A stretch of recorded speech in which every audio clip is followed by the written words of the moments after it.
Pinakamalakas na hari. Credit to the author. 1157-63. Ang mga pangalan po na nandito ay galing sa mga name generator. Kaya kung meron man pagkakatulad sa mga pangalan ng totoong tao o lugar, ito ay tunay na hindi sinasadya. Agad na dumating si Francis kung saan naroon ang True God Skyfire. Nandito rin ang unang elder. Bakit gusto akong makita ni Patriarch? Agad na tanong ni Francis. Nagpadala sa kanya ng mensahe ang True God Skyfire sa sandaling bumalik siya sa Blazing Fire Golden Ship Race. Mula rito, nakita niya na ang True God Skyfire ay binibigyang pansin siya. Partikular niyang hinintay ang kanyang pagbabalik, kaya malamang na may ilang mahalagang isyu na gustong kausapin ng True God Skyfire kay Francis. Ano ang tingin ni Little Friend Hanford sa Exchange Spiritual Hall? Sa gilid, ipinakita ng unang elder ang isang mahinang ngiti at nagsalita. Exchange Spiritual Hall. Tumigil sandali si Francis. Akala niya ay alam ni First Elder ang tungkol sa pag-alis niya sa Blazing Fire Golden Ship Race para sa Exchange Spiritual Hall. Gayunpaman, masasabi niyang sikat na lugar ang Exchange Spiritual Hall, kaya marahil hindi alam ni First Elder kung ano ang nangyari. Iilan lamang sa mga lugar sa malawak na Ancient Desolate Realm of Gods ang patas. Kahit na ang mga eksperto na nag-iisang gumagala o ang mga umiiwas sa mga kaaway ay paminsan-minsan ay papasok sa Exchange Spiritual Hall. Dapat malaman ni Little Friend Hanford na ang controller ng pinakamalapit na Exchange Spiritual Hall ay ang Blue-Eyed Ice Wolf Race, tama ba? Nagpatuloy ang unang elder. Siyempre naman. Karamihan sa mga bantay sa paligid ng Exchange Spiritual Hall ay mula sa Blue-Eyed Ice Wolf Race. Paanong hindi ito malalaman ni Francis? Higit pa rito, ang Blue-Eyed Ice Wolf Race na kasama sa auction ay sinubukan siyang patayin pagkatapos. Hindi ito malilimutan ni Francis ng ganoon kadali. Kapag nagkaroon ng sapat na lakas si Francis sa hinaharap, tuturuan niya ng leksyon ng Blue-Eyed Ice Wolf Race. Sa katotohanan, ang controller ng Exchange Spiritual Hall ay hindi nakatakda. Ang isang kompetisyon para sa Exchange Spiritual Hall ay ginaganap isang beses bawat milenyo upang matukoy kung sino ang susunod na magsusupol. May isang taon pa ang natitira bago ang susunod na kompetisyon para sa Exchange Spiritual Hall. Nagsalita ang tunay na Diyos Skyfire sa sandaling ito. Akala niya ay naisip na ni Francis kung ano ang kanyang layunin pagkatapos magsalita ng napakaraming elder, ngunit may pabaya pa rin si Francis, kaya nagsalita siya. Tumigil sandali si Francis. Talagang wala siyang narinig na anumang kompetisyon para sa Exchange Spiritual Hall. So, gusto ni Patriarch na kumatawan ako sa Blazing Fire Golden Ship Race at lumaban para sa Exchange Spiritual Hall. Nalaman kaagad ni Francis kung ano ang ibig sabihin ng True God Skyfire at First Elder. Gayunpaman, nabigla si Francis sa gana sa lahi ng naglalagablab na apoy na Golden Ship. Isa sila sa pinakamahina na 4-star power sa Skyfeather Island, pero balak nilang kumain ng ganoon kalaking piraso ng karne. Tama. Isang nakakahiyang ngiti ang ibinigay ng True God Skyfire. Nagdududa siya kung si Francis ay talagang mula sa Ancient Desolate Realm of Gods o hindi niya alam ang tungkol dito. Nakapunta na si Little Friend Hanford sa Exchange Spiritual Hall at dapat niyang malaman kung magkano ang kikitain ng isang lugar na tulad niyan sa loob ng 1,000 taon. Bukod pa rito, kung kontrolado ng Blazing Fire Golden Ship Race ang Exchange Spiritual Hall, magkakaroon ng ilang espesyal na karapatan ang Little Friend Hanford. Ang True God Skyfire ay agad na nag-alok ng mga benepisyo. Higit pa rito, ang sinumang kalahok sa kompetisyon ay kailangang maging demigod o mas mahina. Ang Little Friend Hanford ay dapat na walang problema. Nagsalita ang unang elder sa sandaling ito at tinukso si Francis kasama ang True God Skyfire. Ang lahat ng puwersa sa Skyfeather Island ay 4-star powers, kaya ang mga eksperto sa True God ay ang pinakamataas na eksperto ng bawat puwersa. Kung ang True Gods ay nakipaglaban para sa Exchange Spiritual Hall at malubha silang nasugatan o namatay, maaaring maging sanhi ito ng 4-star power sa likod nila na mahulog sa panganib.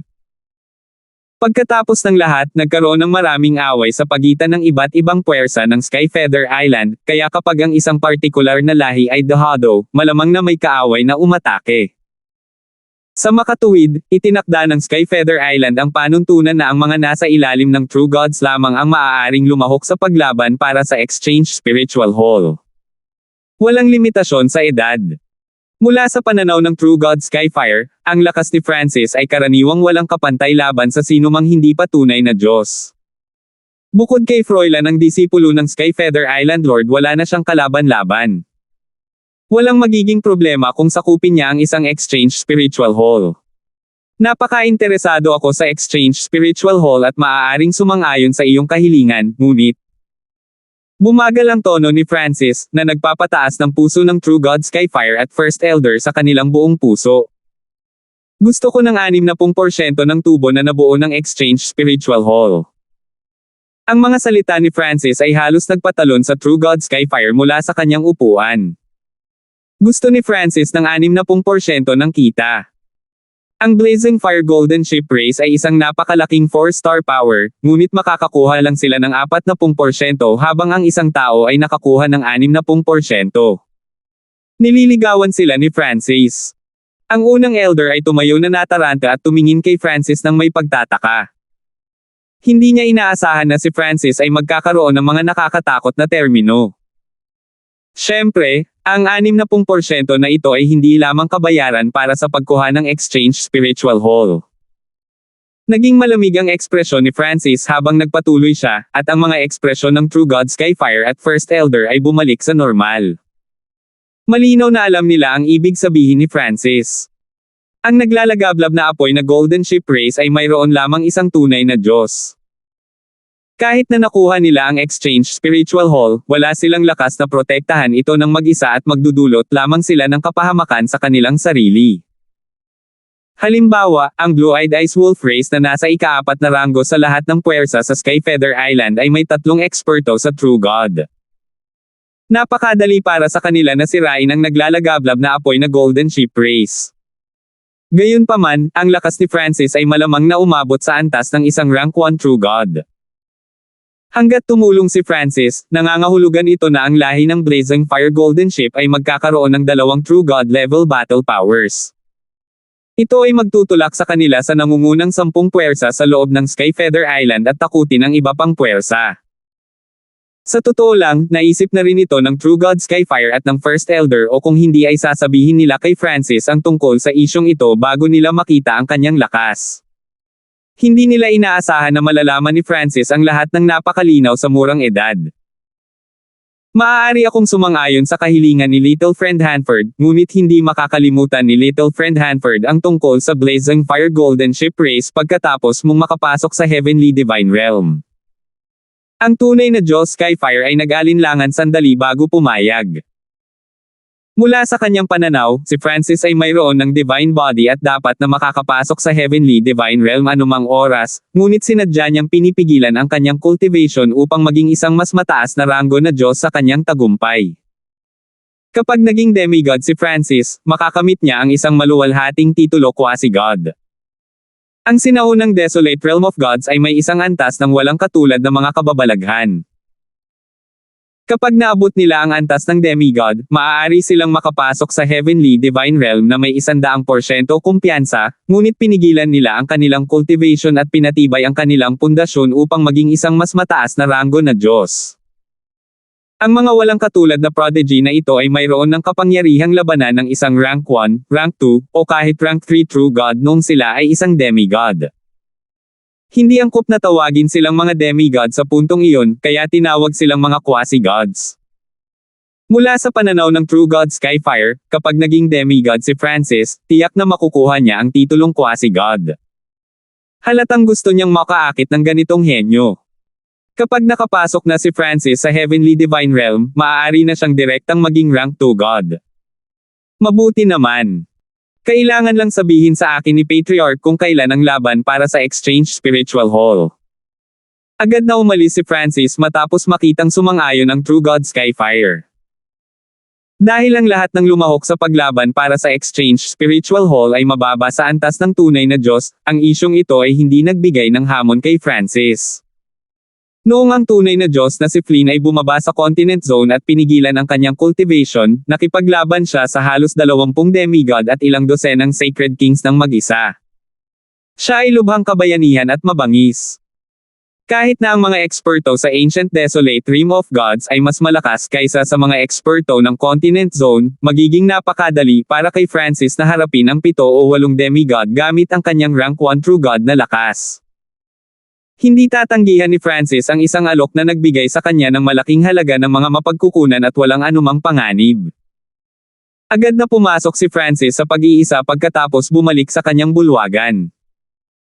Narinig ni Francis ang ibang tao na nag-uusap tungkol sa Wild Ancient Secret Dimension sa St. Pearl Tower, at ito ang nagpasiklab sa kanyang kalooban na maging mas malakas. Walang sino man sa Skyfeather Island ang may karapatang pumasok sa Wild Ancient Secret Dimension. Tanging ang Golden Jade Ray sa Blue Ocean Bay ang may karapatang gawin ito. Sa labas ng mundo, mayroong 4.5 bituin na puwersa, pinakamataas na kapangyarihang 4 na bituin, at maging ang maalamat na 5 star na puwersa. Makikita ko lang ang view ng buong Ancient Desolate Realm of Gods kapag naging sapat na ako. Ang titig ni Francis ay napakatigas at mapagpasyang. Ang kapangyarihan ng kanyang kaluluwa ay tumaas at naging dalisay. Whoosh! Whoosh! Whoosh! Ang malalaking halaga ng mga mapagkukunan na naglalaman ng elemento ng earth, wind, at lightning ay lumitaw sa harap ni Francis. Kasabay nito, multitask at nilinang ni Francis ang Divine Forming Technique, ang Wind Lightning Raging Finger, ang Golden Kun Sacred Lightning Body, at pinalakas din ang kanyang Ancient Blood Devil Sun Bloodline. Isang araw, biglang naging magulo ang Earth of Wind Lightning sa paligid ni Francis, at tumaas ang aura na nagmumula sa katawan ni Francis. Ito ang senyales na nagpapakita na ang kanyang 5 Elemental Wind Lightning Technique ay nakalusot sa peak stages ng 9th level. Ito ay palaging isang maliit na bottleneck na pumipigil kay Francis. Logically speaking, nang ang Earth of Wind Lightning ay umabot sa peak stages, ang cultivation ni Francis ay dapat na umabot din sa peak stages ng Mystic Light Realm, ngunit ngayon, nagawa ni Francis na hayaang makalusot ang Earth of Wind Lightning habang pinipigilan ang kanyang cultivation. Hindi tumigil si Francis matapos malagpasan ang maliit na bottleneck na ito. Kumuha siya ng higit pang mga mapagkukunan upang ipagpatuloy ang paglinang sa Earth of Wind Lightning. Makalipas ang 1 buwan, muling lumakas ang Earth of Wind Lightning ni Francis sa tulong ng maraming mapagkukunan. Ngayon na ang Earth of Wind Lightning ay umabot na sa peak stages at ang pundasyon ni Francis ay napakatibay, malapit na siyang makalusot sa 10 antas ang Metal of Wind Lightning. Gayunpaman, nakatuon lang si Francis sa pagpapalakas ng kanyang pundasyon upang makalusot siya upang maging isang mas mataas na ranggo na Diyos sa hinaharap. Ito ang dahilan kung bakit gumugol siya ng napakaraming mapagkukunan upang linangin ang Earth of Wind Lightning. Isang araw, bahagyang nagbago ang ekspresyon ng True God Skyfire, at nagulat siya. Mabilis siyang naglabas ng message token at nagpadala ng mensahe bago lumipad palabas. Ang langit sa di kalayuan ay naging pula. Parang nagninangas ang langit. Isang naglalagablab na pulang ilaw na may kakilakilabot na init ang bumagsak sa naglalagablab na apoy na Golden Ship Race. Ang pinuno ay nakasuot ng iskarlate na apoy at nagradiated ng isang nakamamanghang iskarlate na liwanag. Para siyang araw, at nakuha niya ang atensyon ng lahat. Skyfire, lumabas ka dito. Ang matanda na ito ay umungal habang ang alon ng mainit na hangin ay humampas patungo sa naglalagablab na apoy na Golden Ship Race na para bang matutunaw nito ang lahat. Sa sandaling ito, ang True God Skyfire at ang 5 elder ay lumabas. Hu! Ikinaway ng True God Skyfire ang kanyang kamay, at pinatay ng isang iskarlate gintong apoy ang apoy ng matanda. True God Sunflame, ano ang kahulugan nito? Ang True God Skyfire ay tumingin sa True God Sunflame na may pangit na ekspresyon. Ang True God Sunflame ay ang patriarch ng Scarlet Sun Race. Pinangunahan niya ang kanyang sarili, isa pang dalubhasa sa tunay na Diyos, at ang karamihan sa kanilang mataas na echelon sa lahi ng naglalagablab na apoy na Golden Ship. Ang Scarlet Sun Race ay isa sa nangungunang 10 pinakamalakas na 4-star power sa Skyfeather Island, at hindi sila isang bagay na maaaring labanan ng Blazing Fire Golden Ship Race. True God Skyfire, ibigay mo si Francis kung hindi ay walang katapusan ito. Ang mga mata ng True God Sunflame ay malamig, at siya ay may bastos na ekspresyon. Hindi niya inilagay ang True God Skyfire sa kanyang mga mata. Naniniwala siya na malalaman ng maliit na Blazing Fire Golden Ship Race kung ano ang makakabuti para sa kanila at masunuring ibibigay ang taong iyon na nagngangalang Francis. 1158 Force Back. Senior Hanford. Nagulat ang mga ekspresyon ng Blazing Fire Golden Ship Race. Hindi nila inaasahan na ang Scarlet Sun Race ay dumating para kay Francis. Francis. Nagsalubong ang kilay ni True God Skyfire. Ang tanging lugar na pinuntahan ni Francis kamakailan ay ang Exchange Spiritual Hall. Nangangahulugan ito na malamang na nasaktan ni Francis ang Scarlet Sun Race sa Exchange Spiritual Hall. Noong nakaraan, maaaring ibinigay ng True God Skyfire si Francis dahil sa pressure ng Scarlet Sun Race. Pagkatapos ng lahat, ang Scarlet Sun Race ay isang malakas na 4-star power sa Skyfeather Island, at ang Blazing Fire Golden Ship Race ay isa sa pinakamahina. Sa isang head-on clash, ang Blazing Fire Golden Ship Race ay magiging isang malaking kawalan. Gayunpaman, pumayag si Francis sa kahilingan ng True God Skyfire na lumahok sa laban para sa Exchange Spiritual Hall. Kapag naibigay na nila si Francis, mawawala ng pagkakataong umangat ang Blazing Fire Golden Ship Race. Malamang na manatili sila sa ibabang antas ng Skyfeather Island magpakailanman. Patriarch, hindi natin alam kung anong mga makasalanang gawain ang ginawa nitong si Francis. Ibigay na lang natin siya. Doon lang tayo makakaiwas sa sakuna. Isang malamig na liwanag ang sumilay sa mga mata ni Second Elder Johan habang kinakausap niya ang Patriarch. Patriarch, mangyaring ilagay muna ang naglalagablab na apoy na Golden Ship Race. Pumayag din si Third Elder.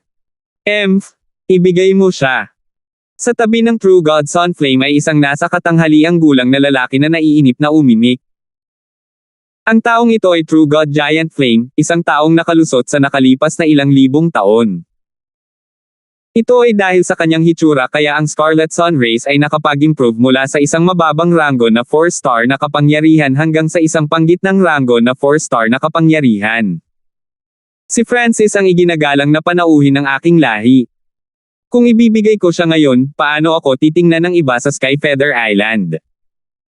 Isang matalim na liwanag ang bumungad sa mga mata ni True God Skyfire habang tumataas ang kanyang aura. Nagulat ang upper echelon ng Scarlet Sun Race sa kalangitan na nakatingin pababa sa Blazing Fire Golden Ship Race. Malinaw na walang sino man sa kanila ang umaasa na ang True God Skyfire ay bababa. Patriarch, si Francis ay isang tagalabas lamang. Paanong hindi mo maaalala ang kaligtasan ng naglalagablab na apoy na Golden Ship Race dahil sa kanya? Kapansin-pansing nagbago ang ekspresyon ng pangalawang Elder Johan habang napuno ng gulat ang kanyang mga mata. Tumahimik ka. Ang tunay na Diyos Skyfire ay umungal kay Johan. Pinag-isipan niya itong mabuti bago ginawa ang desisyong ito. Hanggat si Francis ay may lakas ng isang rank 1 True God, makakaligtas sila sa panganib na ito.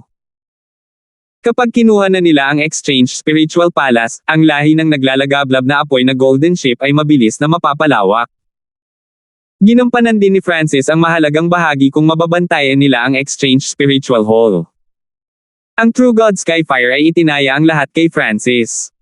Kung ito ay gagana, ang Blazing Fire Golden Ship Race ay tataas. Kung ito ay nabigo, sila ay umabot sa punto ng walang pagbabalik. Buti, isang tao mula sa lahi ng Blazing Fire Golden Ship ang pumatay sa pangalawang elder ng Scarlet Sun Race, si Logan. Ngayon, hahayaan kong makita ninyong lahat ang galit ng Scarlet Sun Race. Ang iskarlate na apoy sa paligid ng True God Sunflame ay bumaril sa hangin at naglabas ng walang limitasyong init. Hinahanap mo ba ako? Isang boses ang biglang tumunog nang magsisimula na ang labanan. Whoosh! Isang madilim na dilaw na kidlat ang agad na lumitaw sa tabi ng True God Skyfire. Mayroon ding isang kulay pilak na kulay abo na pusa sa balikat ng taong ito. Francis. Galit na tumingin kay Francis ang True God Sunflame. Napakabilis ng paglalakbay ng balita sa Exchange Spiritual Hall, kaya napakadaling makilala ang mga katangian ni Francis.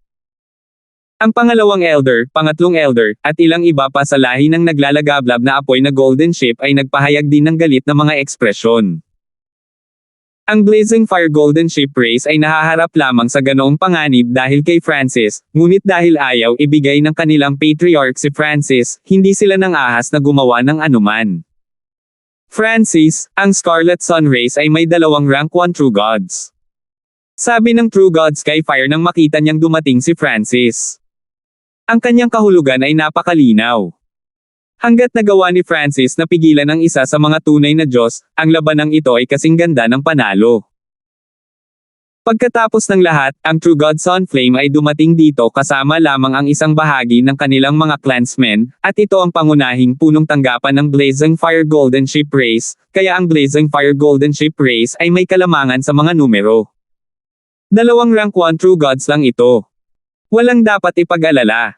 Siniyasat ni Francis ang Scarlet Sun Race at mahinang ngumiti. Nanginginig ang puso ng lahat ng eksperto mula sa magkabilang lahi. Dalawang rank 1 True Gods lang. Walang dapat ipag-alala. Kung sinabi ito ng isang rank 2 True God, walang masama dito, ngunit isang tao sa huling yugto ng Mystic Light Realm ang nagsabi nito.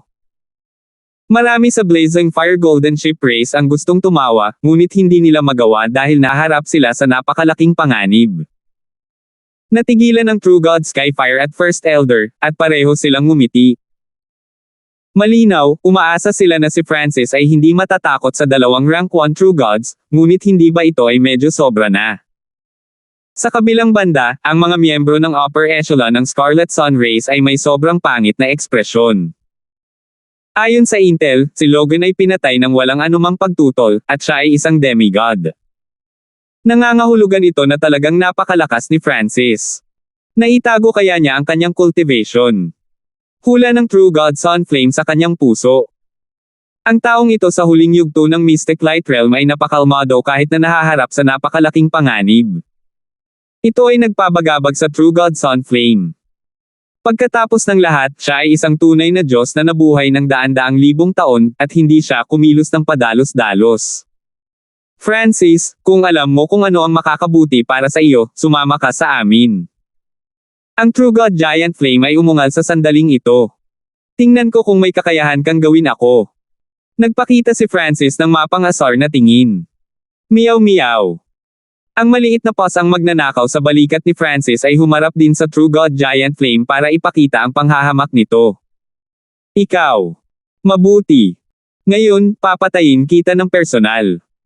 Ang apoy sa paligid ng katawan ng True God Giant Flame ay agad na tumaas at nagpainit sa lupa.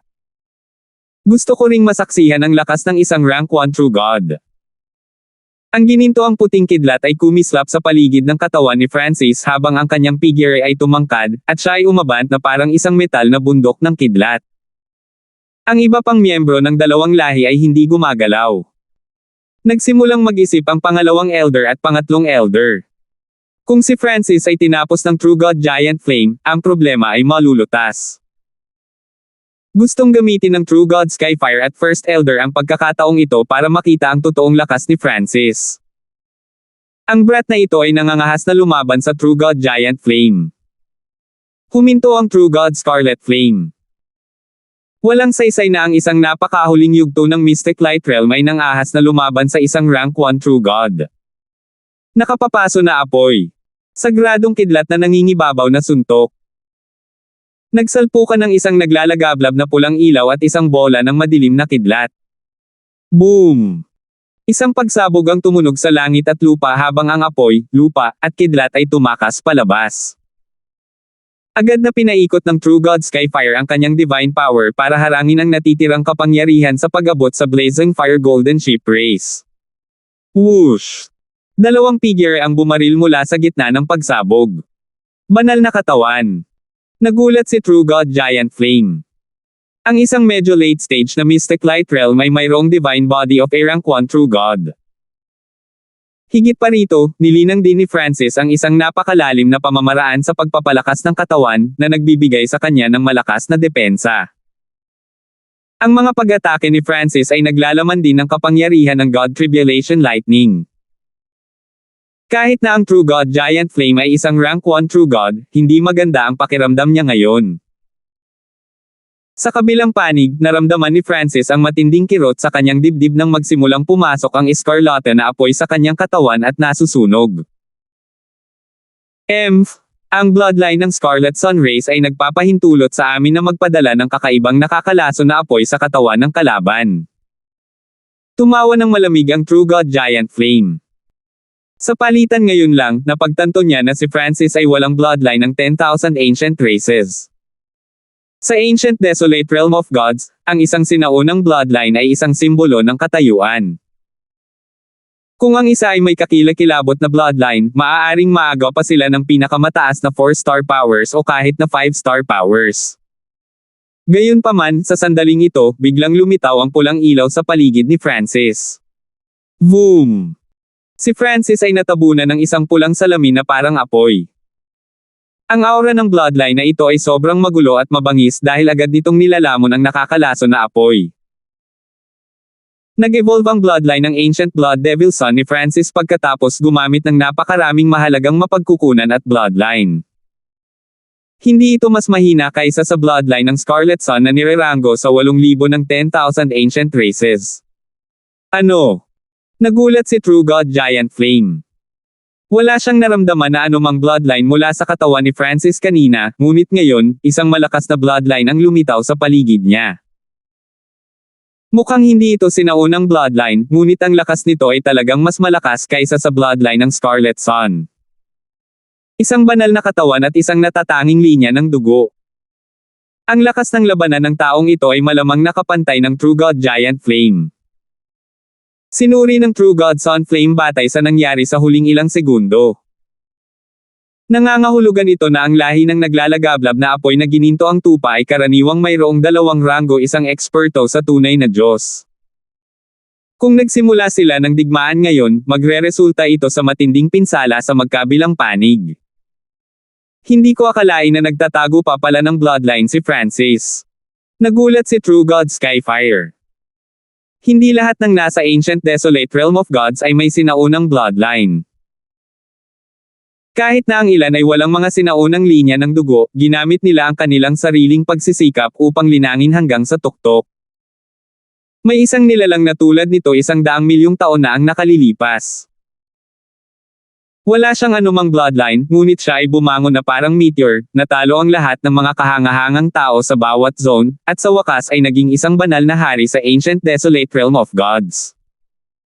Ang mga angkan ng magkabilang lahi ay napuno ng hindi paniniwala. Ang isang late stage na Mystic Light Realm ay nagawang lumaban sa isang rank 1 True God. Paano ito naging posible? Hayaan mong masaksihan ko ang lakas ng kadugo mong fire. Bagamat alam na ngayon ng True God Giant Flame ang tunay na lakas ni Francis, interesado pa rin siya sa kakaibang bloodline ni Francis.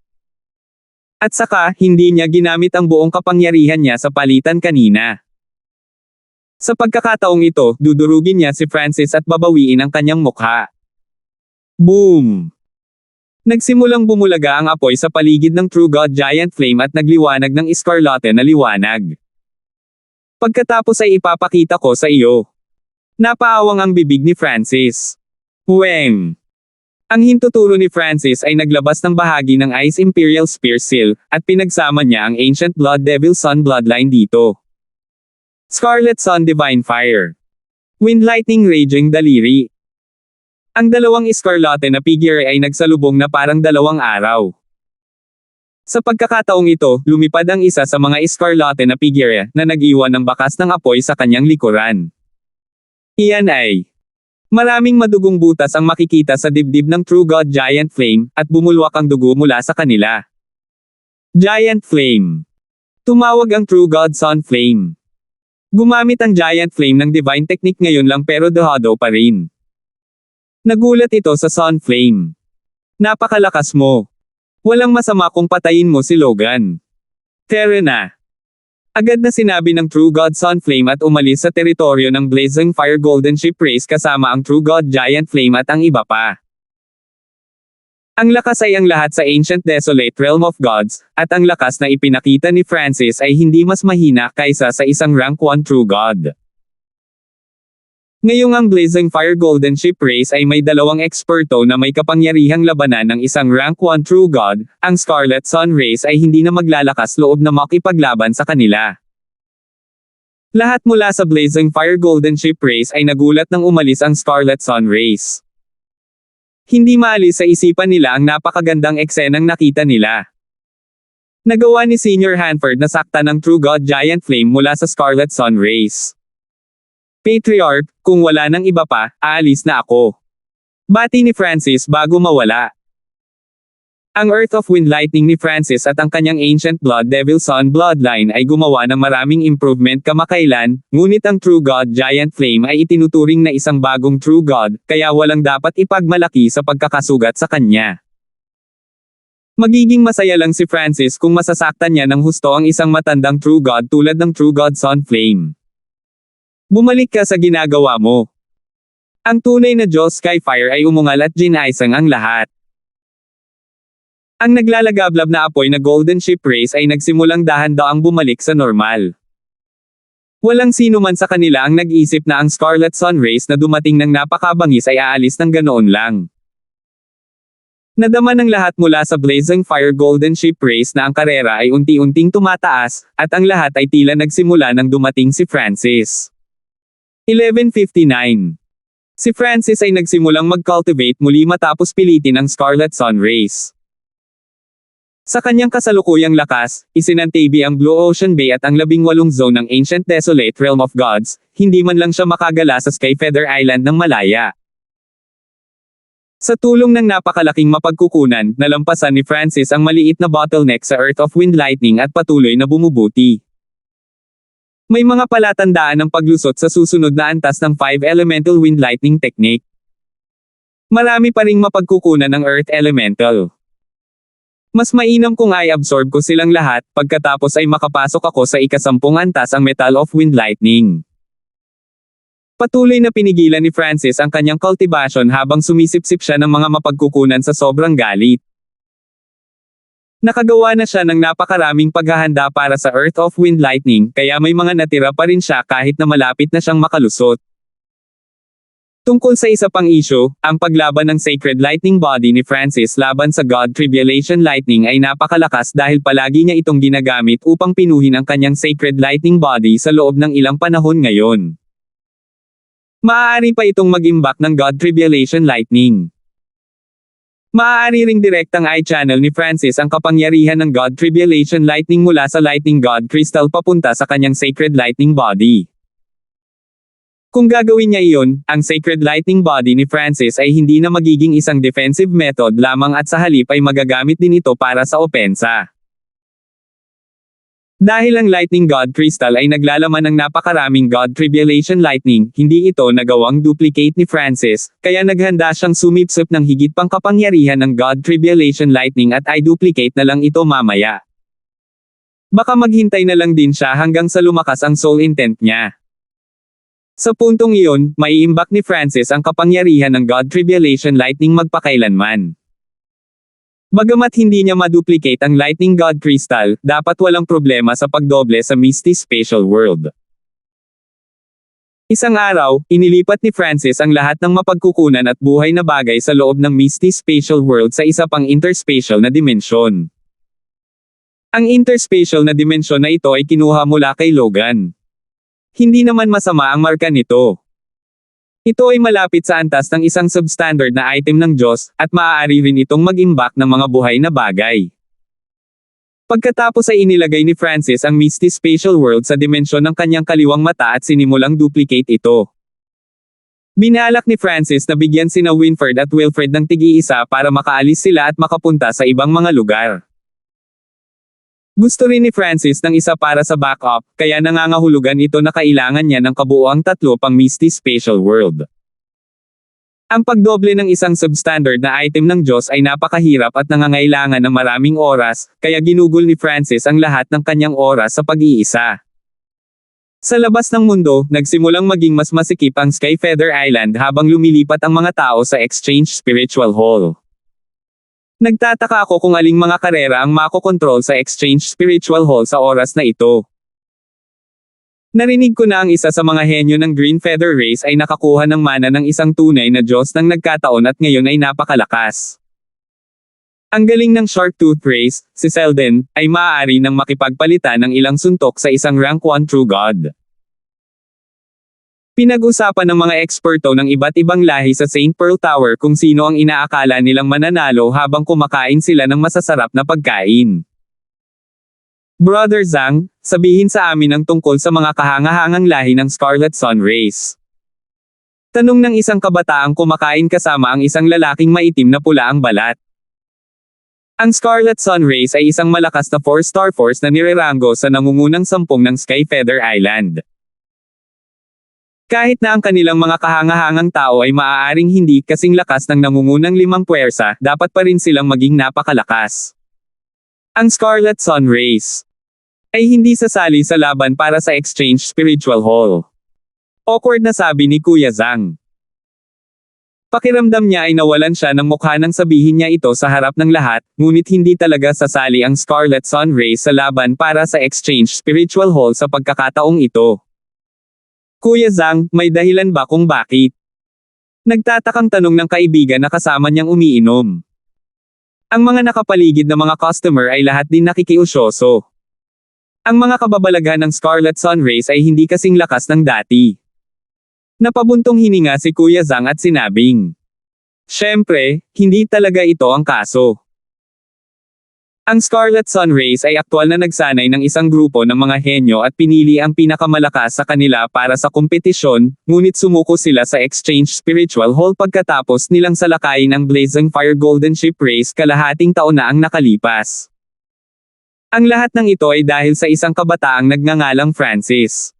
Nasa huling yugto pa lamang siya ng Mystic Light Realm, ngunit nasugatan niya ng husto ang True God Giant Flame.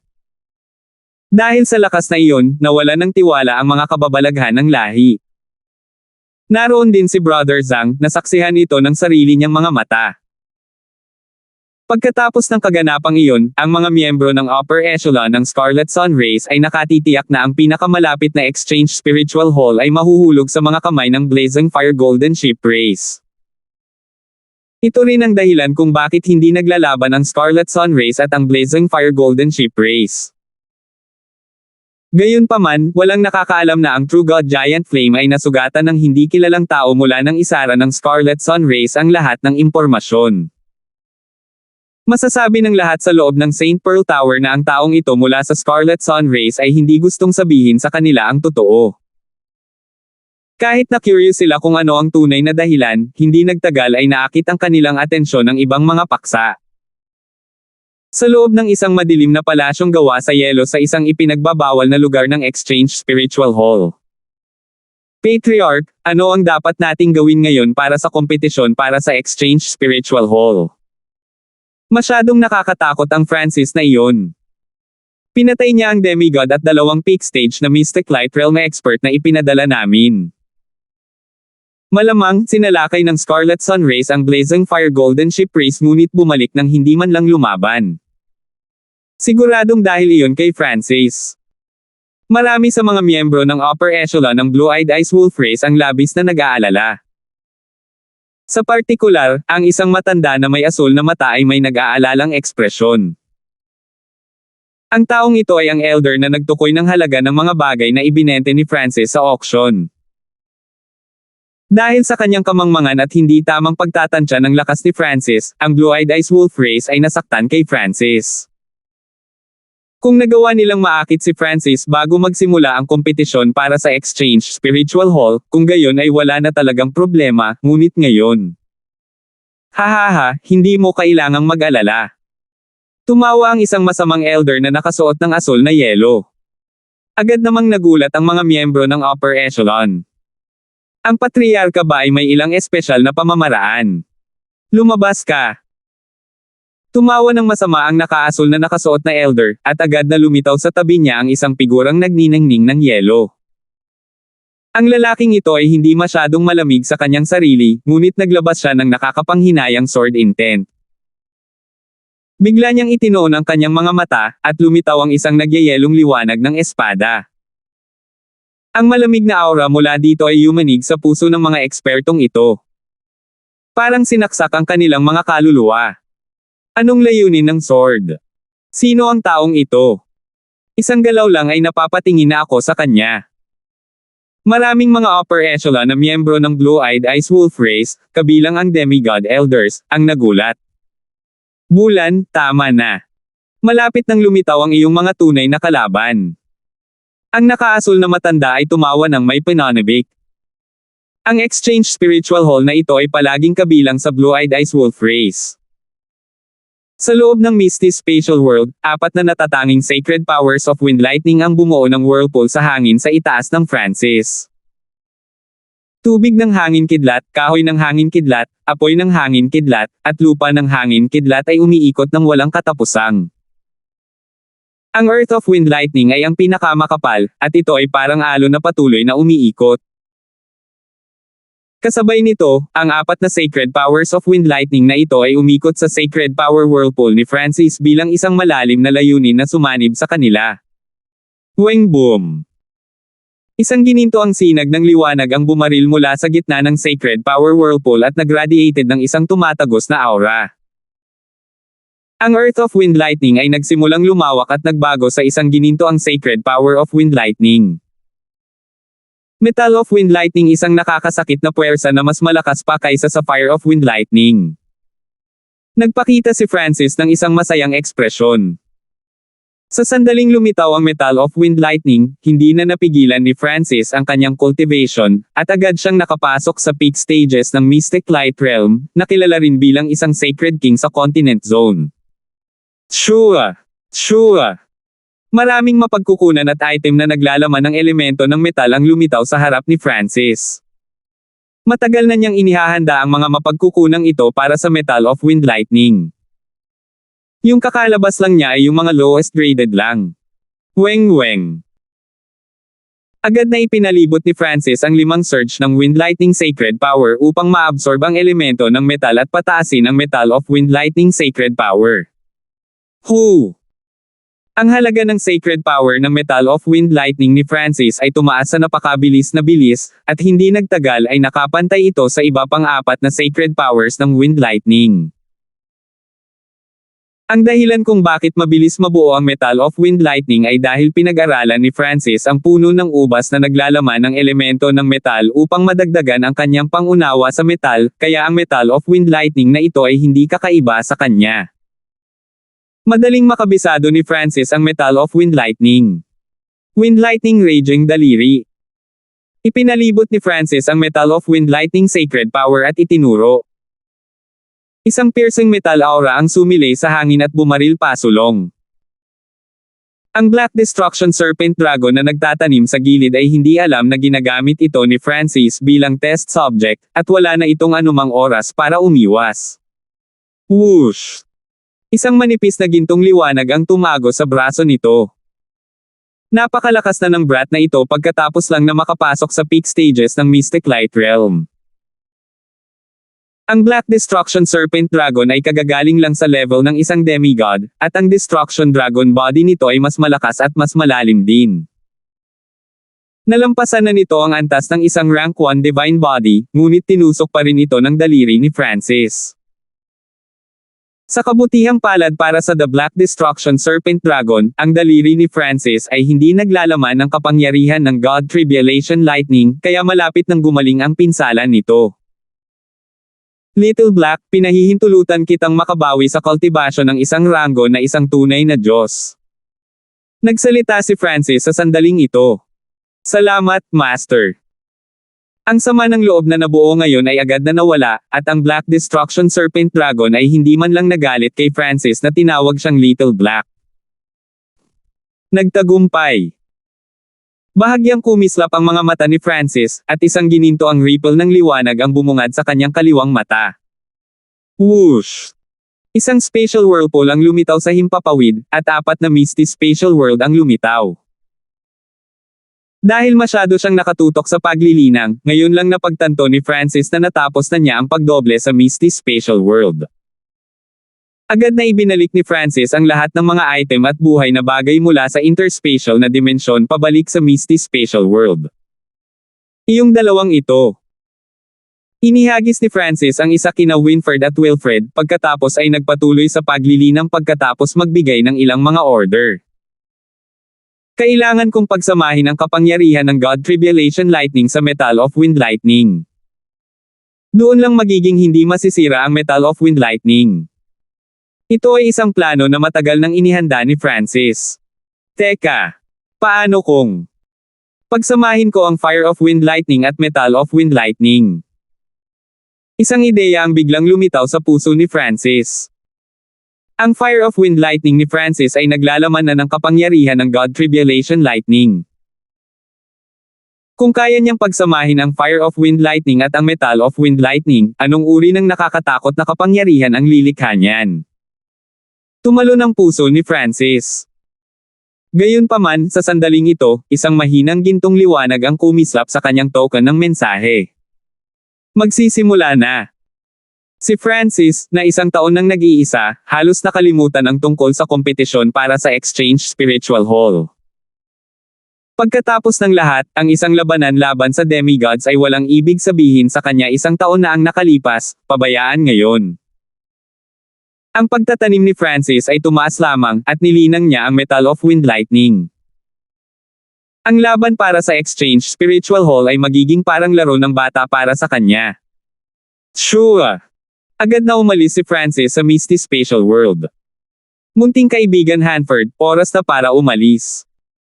Ang mga upper echelon na miyembro ng Blazing Fire Golden Ship Race ay tahimik na naghihintay kay Francis. Lahat ng regular na miyembro ng Blazing Fire Golden Ship Race sa ibaba ay tila nakatingin sa isang Diyos. Napuno sila ng pananabik at paggalang.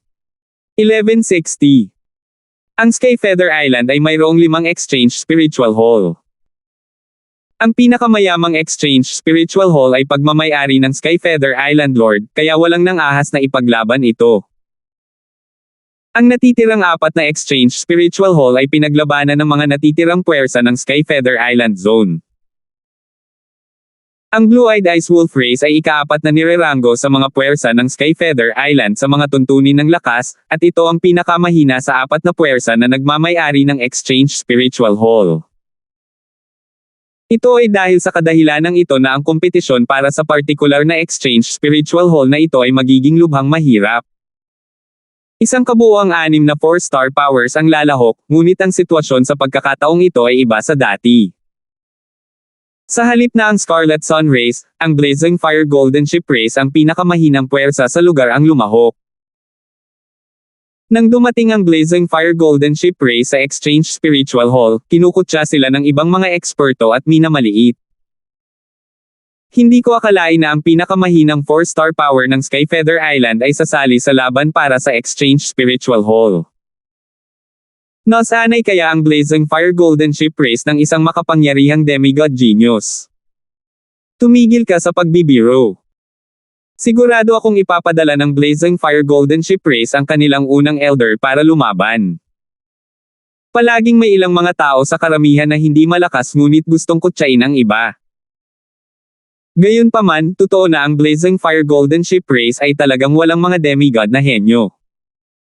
Bukod sa 4 na demigod elders, wala silang ibang demigods. Ang Blue-Eyed Ice Wolf Race ay may 5 pang demigod henyo bukod sa kanilang 6 na demigod elders. Ang pinakamalakas na demigod genius ay mas malakas pa sa 6 na elder. Ang henyong ito ay malinaw na pinipigilan ang kanyang paglilinang at sinusubukang maging isang mas mataas na ranggo na Diyos. Ang iba pang makapangyarihang lahi ay nagpalaki rin ng mga henyo tulad nito. Kapag nagtagumpay sila na makapasok sa Heavenly Divine Realm, malamang na sila ay direktang maging rank 2 True God at manguna sa karera. Halimbawa, ang Scarlet Sun Race, na nirerango sa nangungunang 10, ay may 3 demigod henyo na mas malakas kaysa sa mga demigod ng mas matandang henerasyon. Sa makatuwid, karamihan sa mga lumabas sa kompetisyon para sa Exchange Spiritual Hall ay mga nakababatang demigod. Kahit na hindi sila malalayo. Magiging isang malaking biro kung ipapadala ng Blazing Fire Golden Ship Race ang unang elder, na mahigit 100,000 taong gulang. Sa tingin ko, mananalo ang Sharktooth Race sa pagkakataong ito. Lalong lumakas si Seldan. Hindi mo ba narinig ang mga alingaw-ngaw? Ang Patriarch ng Blue-Eyed Ice Wolf Race ay nakahanap ng isang demigod expert at dinala siya pabalik sa karera. Ngayon ang henyong ito ay sumasali sa kompetisyon. Ang pinakamalakas na puwersang kalahok ay ang Blue-Eyed Ice Wolf Race at ang Sharktooth Race. Pagkatapos noon ay ang Emerald Green Feather Race at ang Scarlet Sun Race, ngunit ang Scarlet Sun Race ay sumuko na sa pagkakataong ito. Wala sa top 10 ang ibang lahi kaya walang nag-isip ng mabuti sa kanila. Isang malaking arena ang itinayo sa Exchange Spiritual Hall para sa kompetisyon. Nakapalibot ang mga bato sa arena. Tanging ang mga mas malalakas na puwersa o mga dalubhasa sa tunay na Diyos ang maaaring maupo sa mga nakatayong bato. Ang ibang mga manunood ay nakahover lang sa ere at nanunood. Kaunti lang ang mga tao sa Eastern Stand, ngunit sila ang sentro ng atensyon.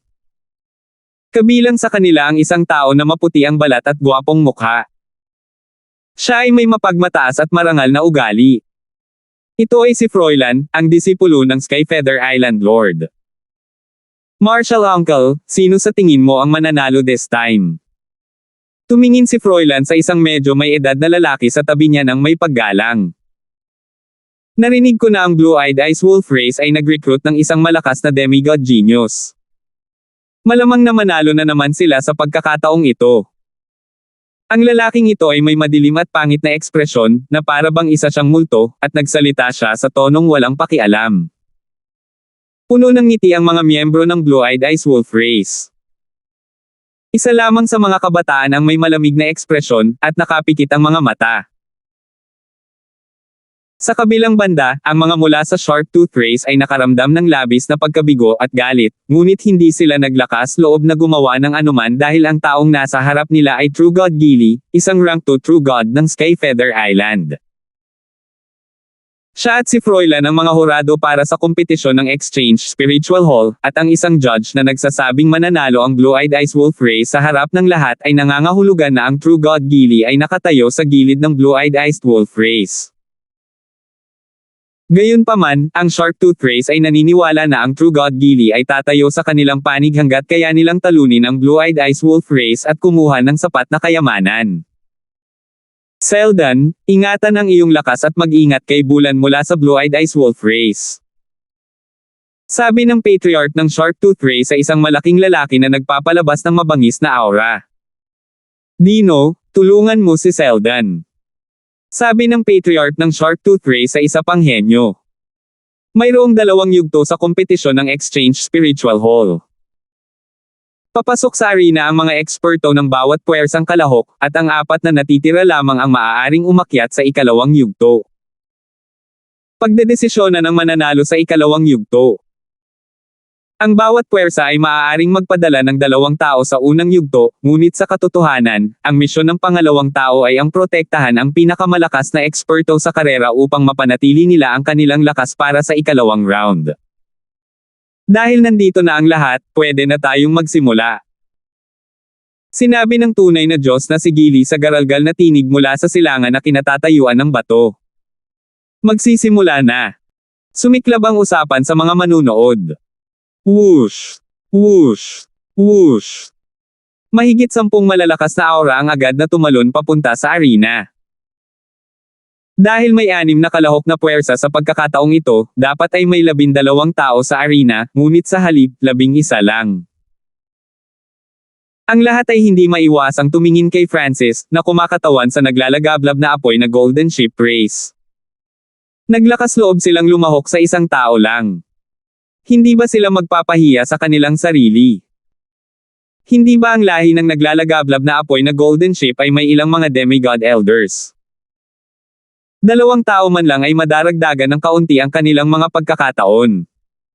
Hahaha. Napakababa ng cultivation ng taong ito. Ang lahi ba ng naglalagablab na apoy na Golden Ship ang nagpapadala sa kanya sa kamatayan? Ang ilan sa mga nasa malapit ay humagalpak sa tawa nang makita nila si Francis.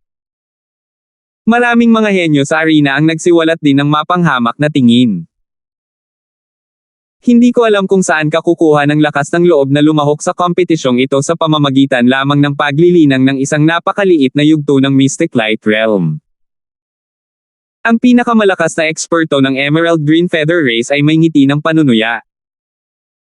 Biglang binuksan ni Bulan mula sa Blue-Eyed Ice Wolf Race ang kanyang mga mata at tumingin kay Francis. Siya yun. Nagsalubong ang mga kilay ni Froilan. Francis, ano ito? Tanong ni True God Gili. Si Froilan ay isang henyo na malapit nang pumunta sa Golden Jade Race kasama ang Island Lord, at mas nagsisikap pa siyang naglilinang pagkatapos marinig ang tungkol sa Wild Ancient Secret Dimension. Ang kanyang lakas ay tumaas ng napakabilis. Walang demigod sa Skyfeather Island ang kalaban ni Froilan. Wala. Umiling si Froilan at hindi pinansin si Francis. Bagamat nagkaroon siya ng malalim na impresyon kay Francis at pinadala pa niya si Logan upang patayin si Francis kanina, pupunta na sana siya sa Golden Jade Race, na isang 4.5 star power. Baka makapasok pa siya sa Wild Ancient Secret Dimension. Sa puntong iyon, personal niyang hahanapin si Francis at luluhod ang huli sa kanyang harapan bilang paghihiganti sa hindi pagpansin sa kanya ni Francis sa auction hall. Si Francis ay may kalmadong ekspresyon sa arena, na parang walang makakapasok sa kanyang mga mata. Matapos makapasok sa mga peak stage ng Mystic Light Realm, ang lakas at dami ng kanyang sacred power ay tumaas, at kontrolado na rin niya ang Metal of Wind Lightning ngayon. Ang mga demigod na nasa harapan niya ay hindi nagawang mag-apoy sa kanyang kagustuhang lumaban. Ang unang yugto ng laban para sa Exchange Spiritual Hall ay magsisimula na ngayon. Sinabi ng tunay na Diyos na sigili mula sa Stone Stand, at ang aura ng makapangyarihang mga bloodline ay tumaas sa hangin ng sunod-sunod. Tapusin na natin agad. Nagpakita si Francis ng malamig at mapagpasyang tingin. Hanggat natalo niya ang lahat, hindi na kailangan ang pangalawang yugto. Siya ang mananalo basta siya lang ang nakapasa sa unang yugto. Hehe, brat, ipapababa na kita. Ang henyo mula sa Emerald Green Feather Race na nanlilibak lang kay Francis ay sumimangot sa kanya ng isang bastos na ekspresyon. Isang ngiti ang ipinakita ni Francis nang tumingin siya sa taong ito. Weng! Isang surge ng sobrang maliwanag na Metal of Wind Lightning ang nabuo sa kamay ni Francis. Gayunpaman, sa sandaling ito, ang payat na kabataan mula sa Blue-Eyed Ice Wolf Race ay nagsalita sa malamig na boses. Kung matatalo ko kayong lahat, maaari akong maging panalo kaagad. Pareho ang iniisip ni Bulan kay Francis, na naging dahilan upang bigyang pansin ni Francis. Gayunpaman, ang ibang mga demigod sa arena ay lahat ay tumingin kay Bulan ng may pagtataka at nagpakita ng masamang hangarin sa kanya. Bulan, ano ang sinasabi mo? Gulat na sabi ng ibang demigod genius mula sa Blue-Eyed Ice Wolf Race sa tabi ni Bulan. Malinaw na hindi ito pinlano noon pa man. Nagsimulang mag-usap ang lahat ng nasa labas ng arena. Itong Bulan. Ang patriarch ng Blue-Eyed Ice Wolf Race ay walang magawang ekspresyon. Si Bulan ay isang henyo ng Sword Dao na natagpuan niya ng hindi sinasadya, at dinala siya sa Ancient Desolate Realm of Gods mula sa isang napakalapit na dimensyon. Ang pagpasok sa Ancient Desolate Realm of Gods bago pumasok sa Heavenly Divine Realm ay pinatunayan ang kanyang talento. Ang problema lang ay masyadong direkta si Bulan at may mga mata lang para sa labanan. Napakabastos ng taong ito. Siya ang eksperto na kinuha ng Blue-Eyed Ice Wolf Race, isang henyo ng Sword Dao. Maraming mga mata ang damapo kay Bulan. Seldan, makipagtulungan at talunin ang taong ito. Ang patriarch ng Sharktooth Race ay nagpakita ng isang nakamamatay na ngiti, at lahat ng iba pang mga eksperto sa demigod ay nagsimulang magsama-sama. Bukod kay Francis, lahat ng ibang demigod henyo ay nakatayo sa tapat ng Blue-Eyed Ice Wolf Race. Hindi masama ang taong ito. Sinabi ni Froilan na may bahagyang papuri, na para bang siya ay isang senior na sinusuri ang isang junior. Mula sa kanyang pananaw, madali niyang matatalo ang kalabang 8 demigod kung may tulong din siya sa isa pang demigod dahil ang kanyang lakas ay umabot na sa antas ng isang rank 1 true god. Maaari siyang ituring na isang quasi-god. Patayin. Ang bawat henyo bukod kay Francis ay sumugod sa 2 miyembro ng Blue-Eyed Ice Wolf Race. Biglang nagbago ang mga mata ni Bulan nang bumaril ang walang limitasyong sword intent. Sure! Isang espada ng yelo ang lumitaw sa kanyang kamay at tinakpan ang paligid sa isang layer ng hamog na nagyelo. Sword of Ice Extermination. Isang malakas na sword intent ang lumabas mula kay Bulan at ganap na sumanib sa espada ng yelo sa kanyang kamay habang siya ay naglaslas. Isang arko ng yelo ang agad na bumagsak patungo sa mga kababalaghang demigod. Lahat ng mga henyo ay nakadama ng nakakapanghinayang sakit sa kanilang katawan at kaluluwa, at naisipan nilang umatras nang tumingin sila sa nangingibabaw at nag-iisang bulan. Baliktad na pating strike. Inactivate ni Selden ang kanyang bloodline at nag-charge out. Hinawakan niya ang isang malaking talon ng tubig at nilaslas nito ang isang nakakatakot na pating. Ice Force Slash. Ang ekspresyon ni Bulan ay nanatiling pareho habang hinahampas niya ang kanyang espada ng yelo. Isang nakakapangilabot na bagyo ng yelo ang agad na tumago sa higanteng pating at nagyelo ito. Ang sacred power ni Selden ay halos ganap na nagyelo habang tinatakpan siya ng natitirang sword intent ng yelo. Nagpakita siya ng takot at nawala ng gana na lumaban. Napakalakas. Ang ibang henyo ng Blue-Eyed Ice Wolf race ay tuwang-tuwa nang makita niyang napakalakas ni Bulan. Sword of Ice Extermination. Ikinaway ni Bulan ang kanyang espadang yelo sa paligid at nagpakawala ng mga alon ng nagyayelong sword intent. Ang buong arena ay natatakpan ng nakakapanghinayang sword intent na tinalo ang lahat ng mga eksperto na umatake sa kanya, kabilang si Selden mula sa Sharktooth race at ang mga mula sa Emerald Green Feather race. Gayunpaman, palaging may pagbubukod.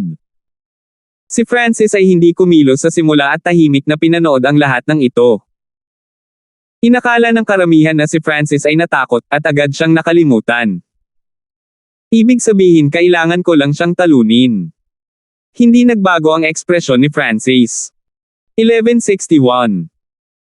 Ilang dosenang libong eksperto sa Exchange Spiritual Hall ang tahimik na tumingin sa labanan sa arena. Ang laban para sa Exchange Spiritual Hall sa pagkakataong ito ay iba sa nakaraan. Dalawang henyo ng Blue-Eyed Ice Wolf race ang direktang natalo ang lahat ng iba pang eksperto. Ang isa na nakakuha ng higit na atensyon ay halatang si Bulan, ang nag-iisa at mapagmataas na eksperto ng sword daw. Napakalakas ng sword intent.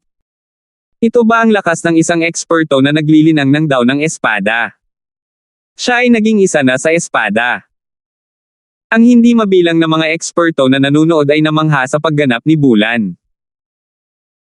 Mayroong maraming mga eksperto na nilinang din ang Tao of the Sword, at natukoy nila ang kasalukuyang antas ni Bulan. Yung taong. Paano ito posible? Ang patriarch ng Sharktooth race ay tumingin sa tao nang hindi makapaniwala. Malinaw na alam nila ang tungkol kay Bulan at na siya ay dinala mula sa ibang dimensyon patungo sa Ancient Desolate Realm of Gods, ngunit paano siya naging napakalakas? Ang mga henyo na sinanay ng Sharktooth race ay wala sa harap niya. Masyado siyang malakas. Inamin ng mga mula sa Emerald Green Feather race ang pagkatalo. Mukhang ang may-ari ng Exchange Spiritual Hall na ito ay ang Blue-Eyed Ice Wolf race muli. Sa paglipas ng panahon, ang Blue-Eyed Ice Wolf ay lalakas lamang, at itatapon nila ang iba pang puwersang may 4 na bituin. Hindi masama ang brat na ito. Isang mahinang ngiti ang ipinakita ng tunay na Diyos Glaze nang tumingin siya kay Bulan. Malinaw na nakalimutan na ng lahat si Francis. Si Bulan ay napakalakas at masyadong nakakapansin. Sa lahat ng mga henyo na naroroon, si Froilan lang ang makakapigil sa kanya. Si Francis ay nagkaroon lamang ng kultibasyon ng isang peak stage na Mystic Light Realm, at siya ay nasa arena pa lamang dahil hindi niya inatake si Bulan, o baka si Bulan ay sadyang nakakadismaya para salakayin si Francis. Ang mga henyo mula sa lahat ng iba pang lahi ay hindi man lang maharangan ang isang espada niya, kaya ang mahinang taong ito mula sa lahi ng naglalagablab na apoy na Golden Ship ay hindi karapat-dapat na itaas ni Bulan ang kanyang espada. Francis. Ang mga ekspresyon ng mga mula sa Blazing Ship Golden Ship race ay humigpit. Hindi nila inaasahan na ang Blue-Eyed Ice Wolf race ay may ganoong kalakas na eksperto sa Tao of the Sword. Hindi nila alam kung kakayanin ni Francis o hindi. Mukhang nanalo na naman ang Blue-Eyed Ice Wolf race. Ang tunay na Diyos na si Glaze sa silangan na kinatatayuan ng bato ay mahinang tumanggaw sa kanyang ulo. Binabati kita, Patriarch ng Blue-Eyed Ice Wolf race. Umaasa ako na ang Blue-Eyed Ice Wolf race ay magiging walang hanggang masagana. Bagamat hindi nagustuhan ng ibang lahi ang Blue-Eyed Ice Wolf race, may mga ngiti pa rin sila sa kanilang mga mukha. Hindi pa tapos ang kompetisyon, di ba? Isang boses ang biglang tumunog sa arena. Si Francis ay labis na nalungkot. Hindi pa siya natatalo at nakatayo pa rin sa arena, ngunit idineklara na nilang panalo ang Blue-Eyed Ice Wolf race. Nagsimulang tumawa ang lahat nang marinig nila ang sinabi ni Francis. Paano magiging pipi ang taong mula sa Blazing Fire Golden Ship race? Sa tingin ba niya siya ang kapareha ni Bulan? Malamang na gusto niyang mabawi ang mukha. Tutal, wala pa siyang nagawa simula nang magsimula ang laban na ito. Nagtawanan ng mga kalapit na eksperto at manunood. Francis, hindi ka kakampi ni Bulan. At saka, may dalawang henyo pa rin ang lahi ko sa arena. Tumawa ang patriarch ng Blue-Eyed Ice Wolf race. Napatay ni Francis ang mga clansmen mula sa Blue-Eyed Ice Wolf race, at ngayon ay gagawing matalo ng patriarch si Francis nang hindi man lang lumaban, ginagawa siyang tanga sa harap ng ilang dosenang libong tao. Gayunpaman, ang mga mata ni Bulan ay nakalock kay Francis mula pa noong simula, at ang espada sa kanyang kamay ay nagpapalabas pa rin ng malamig na liwanag. Hahaha, hindi mahalaga kahit na ang bawat henyo ng Blue-Eyed Ice Wolf race ay narito. Tiningnan ni Francis ang patriarch ng Blue-Eyed Ice Wolf race na may malamig na mga mata at tumawa. Noong dumating siya para ibenta ang kanyang mga gamit sa auction hall, sinubukan siyang patayin ng Blue-Eyed Ice Wolf race. Malinaw na hindi nakakalimutan ni Francis ang tungkol dito. Sila ang mga auctioneer, ngunit gumawa sila ng isang bagay na napakawalandiya. Kung hindi sapat si Francis, napatay na sana siya ng pana ni Lu Wei. Bukod dito, oras na para ipalaganap ni Francis ang kanyang pangalan. Bukod sa Skyfeather Island Lord, wala siyang dapat katakutin. Anong sabi mo? Ang patriarch ng Blue-Eyed Ice Wolf race ay agad na tumayo at nagpalabas ng nakakatakot na malamig na aura. Agad na lumitaw si Frost sa mga taong hindi kalayuan sa kanya, at agad silang umatras. Napakabastos ng taong ito. Lahat ng mga henyo ng Blue-Eyed Ice Wolf race ay hindi niya katapat. Sa tingin ko siya ay naging tulala pagkatapos na matakot sa lakas ni Bulan at nagsasalita lamang ng walang kaparerekon. Nanunuya ang ilang tao. Ano man ang sabihin, ang Blue-Eyed Ice Wolf race ay isa sa 5 pinakamalakas na karera sa Skyfeather Island, kaya ang mga salita ni Francis ay medyo bastos. Patriarch of the Blue-Eyed Ice Wolf race, may 3 tao pa sa arena. Sa tingin mo nanalo ka na? Binabaliwala mo ba ang pagkakaroon ng judge? Si Francis ay hindi natakot sa galit na Blue-Eyed Ice Wolf race patriarch, at ginamit pa niya ang True God Glaze, na nakatayo sa gilid ng Blue-Eyed Ice Wolf race.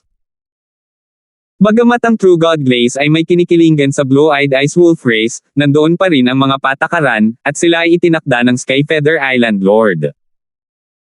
Kahit ano paman, hindi niya maaaring labagin ang mga patakaran kung hindi ay sasampalin niya ang mukha ng Skyfeather Island Lord. Umupo ka. Naging malamig ang ekspresyon ni True God Glaze. Ang patriarch ng Blue-Eyed Ice Wolf race ay nagalit, ngunit maaari lamang siyang umupo at titigan si Francis ng malamig na mga mata. Hayaan ang laban. Sabi ng tunay na Diyos Glaze. Hindi niya sinabing, simulan ang ikalawang yugto, ang sabi lang niya, magpatuloy. Napakalinaw ng kanyang kahulugan, sinasabi niya sa mga henyo ng Blue-Eyed Ice Wolf race na mabilis na tapusin si Francis. Hindi na kailangang pumasok sa ikalawang yugto. Pagkatapos sabihin ito ni True God Glaze, tumahimik ang buong Exchange Spiritual Hall. Lahat ay naghihintay sa ekspresyon ni Francis nang matalo siya. Kahit na ang ilang mga tao mula sa Blazing Fire Golden Ship race ay kinukutya ng ibang mga lahi sa malapit. Bumaba ka. Sinabi ni Bulan sa ibang henyo mula sa Blue-Eyed Ice Wolf race. Oo. Ang henyong ito ay tumalon. Lumahok lamang siya upang matulungan si Bulan na makakuha ng tagumpay.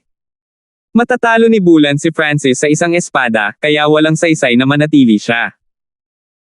Gayunpaman, ang sumunod na sinabi ni Bulan ay nagulat sa kanya at sa iba pa. Napakalakas mo, kaya iniwan kita hanggang sa huli. Ako ang magiging kalaban mo. Si Bulan, na kadalasang malamig at hindi gaanong nagsasalita, sa pagkakataong ito ay maraming nagsasalita. Hindi ito ang pangunahing punto bagaman. Ang pangunahing punto ay kung ano ang ibig niyang sabihin. Si Bulan, na nakatalo sa lahat ng ibang demigod henyo, ay nagsabi na si Francis ay napakalakas. Hindi bababasa, ang salitang malakas ay nangangahulugan na si Francis ay mas malakas kaysa sa mga henyo na natalo. Kailangan kong magpasalamat sa iyong pagpapaali sa mga walang kwentang tao. Bahagyang ngumiti si Francis. Ipinaalala ni Bulan sa kanya si Yu Tianhao, ngunit mas gusto ni Bulan na lumaban. Tanging ang espada at pakikipaglaban ang nasa kanyang mga mata. Wala na siyang ibang iniisip. Ano? Mga walang kwentang tao. Ang mga henyo sa paligid ng arena na natalo ni Bulan ay agad na namula sa mukha. Wala silang masabi matapos talunin ni Bulan, ngunit ngayon, kahit isang peak stage na Mystic Light Realm ay kinukutya sila. Kunin mo ang espadang ito. Ikinaway ni Bulan ang espada ng yelo sa kanyang kamay at naglabas ng malakas na cold battle intent mula sa kanyang mga mata. Whoosh! Whoosh! Ang mga surge ng invisible sword intent ay sumanib sa elemento ng ice sa paligid ng Bulan at bumuo ng isang sword of ice na nagbigay ng aura ng pagkawasak. Napakalakas! Ito ba ang kanyang tunay na lakas? Kaya, pinapanatili niya ang kanyang lakas noon. Ang mga henyo na dinurog ni Bulan ay natigilan at hindi alam kung ano ang dapat nilang maramdaman. Sa pagharap sa napakalakas na Bulan, tiyak na matatalo si Francis, at ang kanyang kahihinatnan ay mas malala pa kaysa sa kanila. Ice Heart Sword. Agad na nakontrol ni Bulan ang espada ng yelo at pinagsama ang yelo mula sa langit at lupa sa kanyang espada. Whoosh! Si Bulan ay parang isang espada sa kanyang sarili habang tinutusok niya si Francis. Isang malamig na sword intent na tumagos pasulong na walang tigil na bumaril patungo kay Francis. Ang mga nakatayo sa likod ni Francis ay agad na naramdaman na nagsimulang masugitan ang kanilang mga kaluluwa, at agad silang tumakas. Mabuti. Lumitaw ang papuri mula sa mga mata ni Francis. Sa kanyang mga mata, masyadong mahina ang demigods, kaya hindi niya isinasapuso ang kompetisyong ito. Hindi niya inaasahan na makakatagpo siya ng isang napakalakas na demigod na nag-cultivate ng Tao of the Sword dito. Weng! Ang madilim na dilaw na mga simbolo ng kidlat ay kumislap sa paligid ng katawan ni Francis, at ang Metal of Wind Lightning ay lumitaw sa kanyang kamay. Wind Lightning Raging Daliri. Ipinalibot ni Francis ang kanyang Metal of Wind Lightning at itinuro. Ang kapangyarihan ng Wind Lightning Raging Finger ay ilang beses na mas malakas kapag ginamit kasama ng Metal of Wind Lightning. Higit pa rito, ang Sacred Lightning Body ni Francis ay naglalaman ng ilang kapangyarihan ng God Tribulation Lightning na pinagsama rin sa pag-atake. Whoosh! Ang invisible na layunin ng Ice Sword sa hangin ay agad na hiniwa ng gintong daliri ni Francis. Talo! Inilabas ni Francis ang sinaunang bloodline na divine power sa kanyang hintuturo. Boom! Isang pagsabog ng gintong liwanag ang sumabog. Flop! Si Bulan ay itinapon sa arena, at ang kanyang espadang yelo ay naputol sa dalawa. Natalo si Bulan sa isang galaw lang. Natahimik ang mga manunood habang namumungay ang mga mata sa eksenang ito. Wala ni isa sa kanila ang mag-iisip na ang Francis na hindi nila pinansin ay magagawang talunin si Bulan sa isang galaw lang. Hindi man lang nila nakita kung paano natalo ni Francis si Bulan dahil masyadong hindi kapanipaniwala ang kanyang galaw. Ito ay hindi posible. Paano matatalo si Bulan sa isang tulad niya?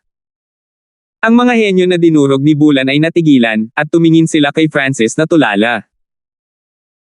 Ang henyo mula sa Emerald Green Feather Race na malapit nang umatake kay Francis sa simula pa lang ay naramdaman ang pagkibot ng kanyang puso. Kung hindi lang si Bulan ang nakakuha ng kanilang atensyon, siya ay natalo agad ni Francis. Sa ibaba ng arena, dahan-daang bumangon si Bulan at malamig na tumingin kay Francis. Hindi pa siya natalo ng lubusan. Higit pa rito, natalo siya sa isang taong may mas mababang cultivation kaysa sa kanya. Gayunpaman, kailangang aminin ni Bulan na napakalakas ni Francis. Ang patriarch ng Blue-Eyed Ice Wolf Race ay tumayo matapos ang pagkabigla. Ito ay hindi posible. Anong uri ng polyhis na paraan ang ginamit mo? Ang patriarch ng Blue-Eyed Ice Wolf Race ay may malamig na ekspresyon. Ang lakas ni Bulan ay mas malaki kaysa sa normal na rank 1 True Gods, ngunit nagawa ni Francis na talunin siya sa isang galaw lang. Naabot kaya ng lakas ni Francis ang antas ng isang rank 2 True God. Ito ay imposible. Kung totoo ito, hindi niya mapapayagan si Francis na mabuhay. Malamig na tiningnan ni Francis ang patriarch ng Blue-Eyed Ice Wolf race. Dapat ay gumamit ako ng isang uri ng mapanlinlang na paraan upang talunin si Bulan. Nagpahayag din si Bulan ng mapang-asar na ekspresyon. Kara-rating lang niya sa Ancient Desolate Realm of Gods at wala siyang alam, kaya pumayag siyang sumali sa kompetisyong ito. Wala siyang nararamdaman para sa Blue-Eyed Ice Wolf race. Ang tunay na Diyos Glaze sa silangang yugto ay huminto din sandali. Hindi niya inaasahan na ang normal na kabataang may gintong buhok na ito ang pinakamalakas. Labis na nasasabik ang Blazing Fire Golden Ship race. Hindi nila inaasahan na mananalo si Francis ng ganoon kabilas at kasimple. Sa maikling panahon lamang ng isang taon, ang lakas ni Francis ay tumaas ng husto. Ang taong ito. Sumili ang puot sa mga mata ni Froilan. Kung mas mahusay at mas malakas si Francis, mas masama ang pakiramdam ni Froilan. Sa sandaling ito, ang patriarch ng Blue-Eyed Ice Wolf race ay nagpadala ng mensahe sa True God Glaze. Tunay na Diyos Glaze, kung matutulungan mo akong makuha ang Exchange Spiritual Hall na ito, handa akong ibigay sa iyo ang 60% ng kita na makukuha sa susunod na 1,000 taon. Nagpakita ng malamig na ngiti si True God Glaze at nagpadala ng mensahe kay Froilan. Okay, Marshal Uncle, huwag mong kalimutan iyan. Nagpakita si Froilan ng isang nasasabik na tingin bago marahas na tinitigan si Francis. 1162. Ilang dosenang libong manunood sa Exchange Spiritual Hall ay nabigla pa rin. Kahit isang taong kasing lakas ni Bulan ay natalo ni Francis sa isang galaw lang. Wala sa kanila ang inaasahan na ang mananalo ay ang Blazing Fire Golden Ship race, na siyang pinakamahinang puwersa sa Skyfeather Island. Mas malakas pa siya kaysa dati. Sabi ng True God Giant Flame mula sa Scarlet Sun race. Sa pakikipaglaban kay Francis noong nakaraang pagkakataon, natitiyak niya man lang na hindi siya lubos na natalo ni Francis, ngunit ngayon, hindi man lang siya nang ahas na lumaban kay Francis.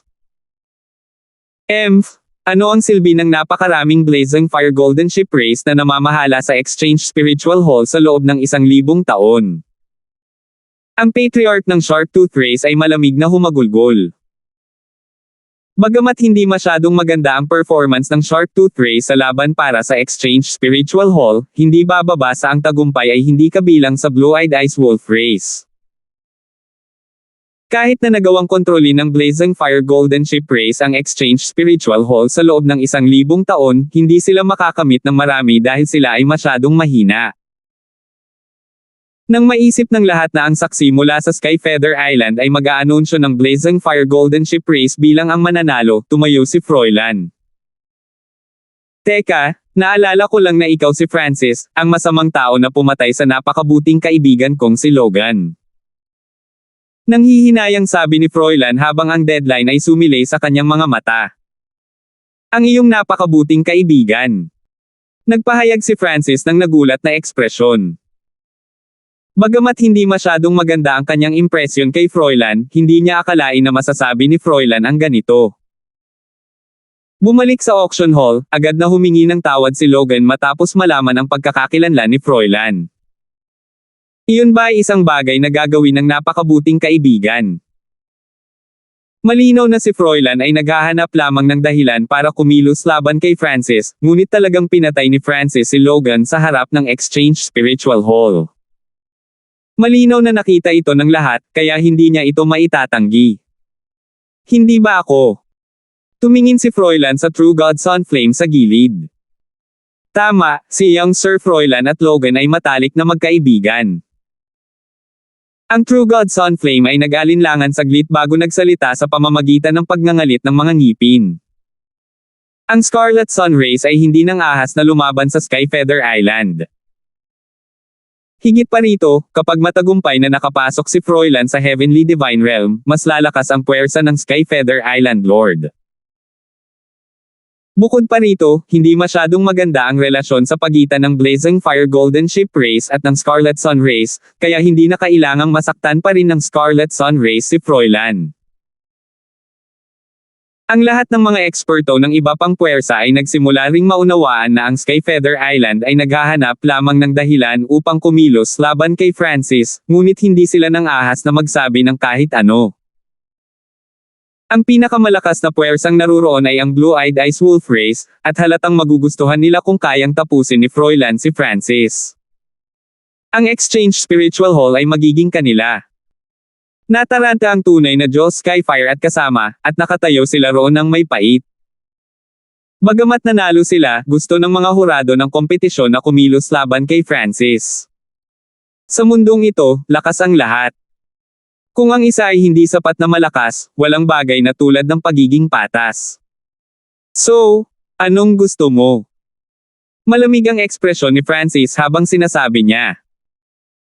Siguradong dumating si Logan upang patayin si Francis sa ilalim ng utos ni Froilan, kaya hindi nagustuhan ni Francis si Froilan. Magbayad ka ng isang buhay na may buhay. Dahil naglakas loob kang patayin ang aking napakabuting kaibigan, ako mismo ang magpapadala sa iyo upang samahan siya. Gayunpaman, dahil ikaw ay napakatalino at nanalo sa kompetisyon sa pagkakataong ito, hanggat napilayan mo ang iyong paglilinang, patatawarin kita. Ang gwapong mukha ni Froilan ay nagpakita ng isang malambing at malamig na ngiti. Pilayan ang iyong sariling paglilinang. Kung ang isa ay walang lakas sa Ancient Desolate Realm of Gods, mas mabuting mamatay na lang. Napabuntong hininga ang lahat sa kanilang mga puso. Hindi nila inasahan na magiging napakalupit ni Froilan na bigyan si Francis ng pagpipilian sa pagitan ng namamatay at mas mabuting mamatay. Ang mga miyembro ng Blue-Eyed Ice Wolf Race ay may mga mapagmataas at mayabang na ekspresyon habang nakatingin sila kay Francis sa arena. Hahaha. Biglang tumawa si Francis habang naglalabas siya ng nakakatakot na aura. Naging malamig ang ekspresyon ni Froilan. Ito ang tanging pagkakataon na makakatawa si Francis. Kung ganoon ang kaso, kailangan kong piliin ang pangalawang landas. Sabi ni Francis. Ay, kawawa naman. Sino ang nagsabi sa kanya na saktan si Froilan? Bahagyang nalungkot ang mga eksperto at puwersang naruroon. Hindi nila inasahan na pipigilan ni Francis ang kanyang sariling paglilinang upang mabuhay. Mabuti. Isang nasisiyahang ngiti ang ipinakita ni Froilan habang nakatingin siya sa ibaba mula sa itaas. Siya ang pinakamalakas na henyo ng Skyfeather Island. Ang lahat sa nakababatang henerasyon ay kailangang yumukod sa kanya. Bumalik sa Exchange Spiritual Hall, tinanggihan ni Francis ang kanyang pagpupulong, at naalala ito ni Froilan ng napakalinaw. Ngayon, kailangan ni Francis na pilayin ang kanyang sariling cultivation dahil sa kanyang mga utos. Nagdulot ito kay Froilan ng labis na pagmamalaki. Ang patriarch ng Blue-Eyed Ice Wolf Race at True God Blaze ay nagpalitan ng ngiti, ngunit ang kanilang mga ngiti ay natigil sa susunod na sandali. Kung gayon, guguluhin ko si Young Sir Froilan na pilayin ang aking cultivation para sa akin. Ang mga mata ni Francis ay nagniningning ng malamig na layunin, at ang kanyang ginintoang buhok ay umihip sa hangin. Katahimikan. Natahimik muli ang lahat. Si Francis ay hindi talaga sumuko. Sa halip na pilayin ang sarili niyang cultivation, hinahamon niya si Froilan, ang pinakamalakas na henyo sa Skyfeather Island at ang disipulo ng Skyfeather Island Lord. Ito ay isang napakatapang, matapang, at bastos na aksyon. Nakita ng mga mula sa Scarlet Sun Race si Francis na nakatayo ng tuwid at hindi naiwasang magpahayag ng pagkakasala. Ikaw ang nagdala nito sa sarili mo. Huminto sandali si Froilan bago nagpakita ng nakamamatay at matinding kislap. Pinaglalaruan lang siya ni Francis. Agad na tumalon si Froilan sa hangin at pinandilatan si Francis habang nagpapalabas siya ng hindi nakikitang puwersa. Nang lumapag si Froilan sa arena, umihip ang hangin ng langit at lupa habang pinalibutan siya ng hindi mabilang na puting mga blades ng hangin. Kahit na ang mga normal na True God expert na malapit sa kanya ay nakadama ng mapanganib na aura mula kay Froilan at hindi napigil ang umatras. Nakatuon ang tingin ng lahat kay Froilan. Hindi nila inaasahan na makikita nilang personal na lumaban si Froilan. Ang kanyang kalaban si Francis ay napakamalas. Hahayaan kitang masaksihan ang lakas ng numero 1 henyo ng Skyfeather Island. Malamig ang mga mata ni Froilan habang nakatitig kay Francis. Ang malapit na hindi mabilang na mga talim ng hangin ay madaling nakontrol niya. Ang dami mong kalokohan. Bulong ni Francis habang kumikislap ang kanyang figure. Pinaikot niya ang Metal of Wind Lightning habang sumusugod siya kay Froilan sa isang maliwanag na kislap ng gintong liwanag. Alam din ni Francis ang elemento ng hangin, kaya hindi napigilan ng puwersa sa paligid ni Froilan si Francis. Wind Lightning Raging Daliri. Itinuro ni Francis, at ang kapangyarihan ng Wind Lightning ay tumama. Whoosh! Kumikislap ang gininto ang kidlat habang ang harang ng hangin sa paligid ni Froilan ay agad na tumagos. Agad na bumaril ang kidlat ng gintong kidlat patungo sa dibdib ni Froilan. Walang kahihiyang bastard. How dare you attack me by surprise? Nagmura si Froilan na may marangal na ekspresyon. Wind Essence Palm. Ikinumpas ni Froilan ang kanyang palad, at ang kapangyarihan ng hangin sa malapit ay natipon sa isang puting palad na tumulak pasulong. Whoosh! Shoo! Ang dalawang kapangyarihan ng hangin ay nakipag-ugnayan sa isa't isa. Umalingaw-ngaw ang hangin habang lumilipad pasulong ang mga talim ng hangin. Napakalakas! Ang lakas ng batang si Sir Froilan ay hindi mas mahina kaysa sa mga dalubhasa sa tunay na Diyos ng mas matandang henerasyon. Mabilis na umatras. Masyadong malakas ang Wind Essence Heavenly Technique ng young Sir Froilan. Bukod sa malalakas na karera sa mga stone stand, mabilis na umatras ang mga manunood sa paligid. Aaminin ko na napakalakas mo, ngunit ngayon, mamamatay ka. Naramdaman ni Froilan na napakalakas ni Francis sa sandaling nagpalitan sila ng suntok, ngunit siya si Froilan. Hindi siya matatalo. Hahayaan niyang makita ni Francis ang kanyang tunay na lakas. Hu! Isang manipis na buhawi ang agad na lumitaw sa paligid ni Froilan. Palakas ng palakas ang kapangyarihan ng hangin hanggang sa tuluyang nakabuo ito ng isang higanting buhawi na nagpaangat sa kanya. Sa sandaling ito, lumutang si Froilan sa gitna ng buhawi. Tila naging kaysa siya nito habang ang kanyang buhok ay umihip ng ligaw, at mayroon siyang nakakatakot na ekspresyon. Hindi ko inaasahan na gagamitin agad ni Froilan ang kanyang bloodline power. Tapos na ang brat na ito. Ang tunay na Diyos na si Glace ay bahagyang ngumiti habang nakatingin kay Froilan. Si Froilan ay may bloodline ng Skyhell Wind Race, na nasa ika-3562 na ranggo sa 10,000 Ancient Race. Mayroon silang nakakatakot na kapangyarihan, at walang bloodline sa Skyfeather Island ang mas malakas kaysa kay Froilan. Tulad ng inaasahan kay young Sir Froilan, ang disipulo ng Skyfeather Island Lord. Napakaranggal ng kanyang bloodline. Magalang na sabi ng mga mula sa Blue-Eyed Ice Wolf Race. Sa isang lugar tulad ng Blue Ocean Bay, ang mga bloodline ng karamihan sa mga tao ay nasa 7,000 o mas mababa pa, ngunit si Froilan ay may bloodline na nireranggo sa 3,000. Hindi na kailangang ipaliwanag kung gaano kamahal at kakaiba ang kanyang bloodline. Ang mga bloodline ng mga kalapit na tao ay nagsimulang manginig habang nakatingin sila sa maladyos na si Froilan ng may paghanga. Bloodline ng Skyhell Wind Race. Nakatuon ang tingin ni Francis kay Froilan. Ang bloodline ni Froilan ay talagang ang pinakamalakas na bloodline na nakatagpo ni Francis matapos makarating sa Ancient Desolate Realm of Gods. Pang! Pang! Pang! Pang! Nagsimulang tumalon ang God Spiritual Eye ni Francis, pinipigilan ang Ancient Blood Devil Sun bloodline sa loob ng kanyang katawan na manginig. Kasabay nito, ang layunin ng labanan na ayaw yumuko ay nagmula sa espiritual na mata ng Diyos. Mukhang kayang eye pressure at pagbutihin ng mga makapangyarihang bloodline ang aking God Spiritual Eye. Nagpakita si Francis ng isang masayang ekspresyon. Whoosh! Weng! Isang pares ng iskarlote na pakpak ng kidlat ang namuo sa likod ni Francis habang siya ay naging bola ng iskarlote na apoy at kidlat na bumaril patungo kay Froilan. Nililigawan mo si kamatayan. Malamig na tumawa si Froilan. Ngayong na-activate na niya ang kanyang bloodline power, imposible para kay Francis na maging katapat niya. Ang kadalisayan ng mga bloodline sa Ancient Desolate Realm of Gods ay iba sa normal. Nagawa ng mga high-tier na bloodline na sugpuin ang mga low-tier na bloodline. Galit ng windstorm. Kinokontrol ni Froilan ang kapangyarihan ng hangin sa langit at lupa habang nagpakawala siya ng pag-atake laban kay Francis. Sky-destroying Sacred Lightning Palm. Inactivate ni Francis ang Sacred Lightning Body at pinakawalan ang kapangyarihan ng God Tribulation Lightning, na winasak ang lahat ng kapangyarihan ng hangin na sinubukang lapitan. Kasabay nito, itinulak ni Francis ang isang gintong palad. Ang Sky-destroying Sacred Lightning Palm na ito ay nilikha ng Metal of Wind Lightning, at ito ay napakalakas kapag ginamit kasama ng Sacred Lightning Body. Parang gintong bundok na kayang sirain ang lahat. Boom!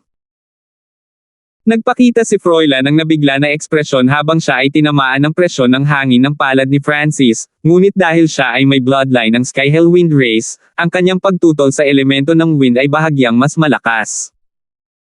Gayunpaman, biglang ikinaway ni Francis ang kanyang mga kamao at sumuntok. Boom! Pang! Agad na nagsimulang magdepensa si Froilan, ngunit siya ay napinsala pa rin ni Francis.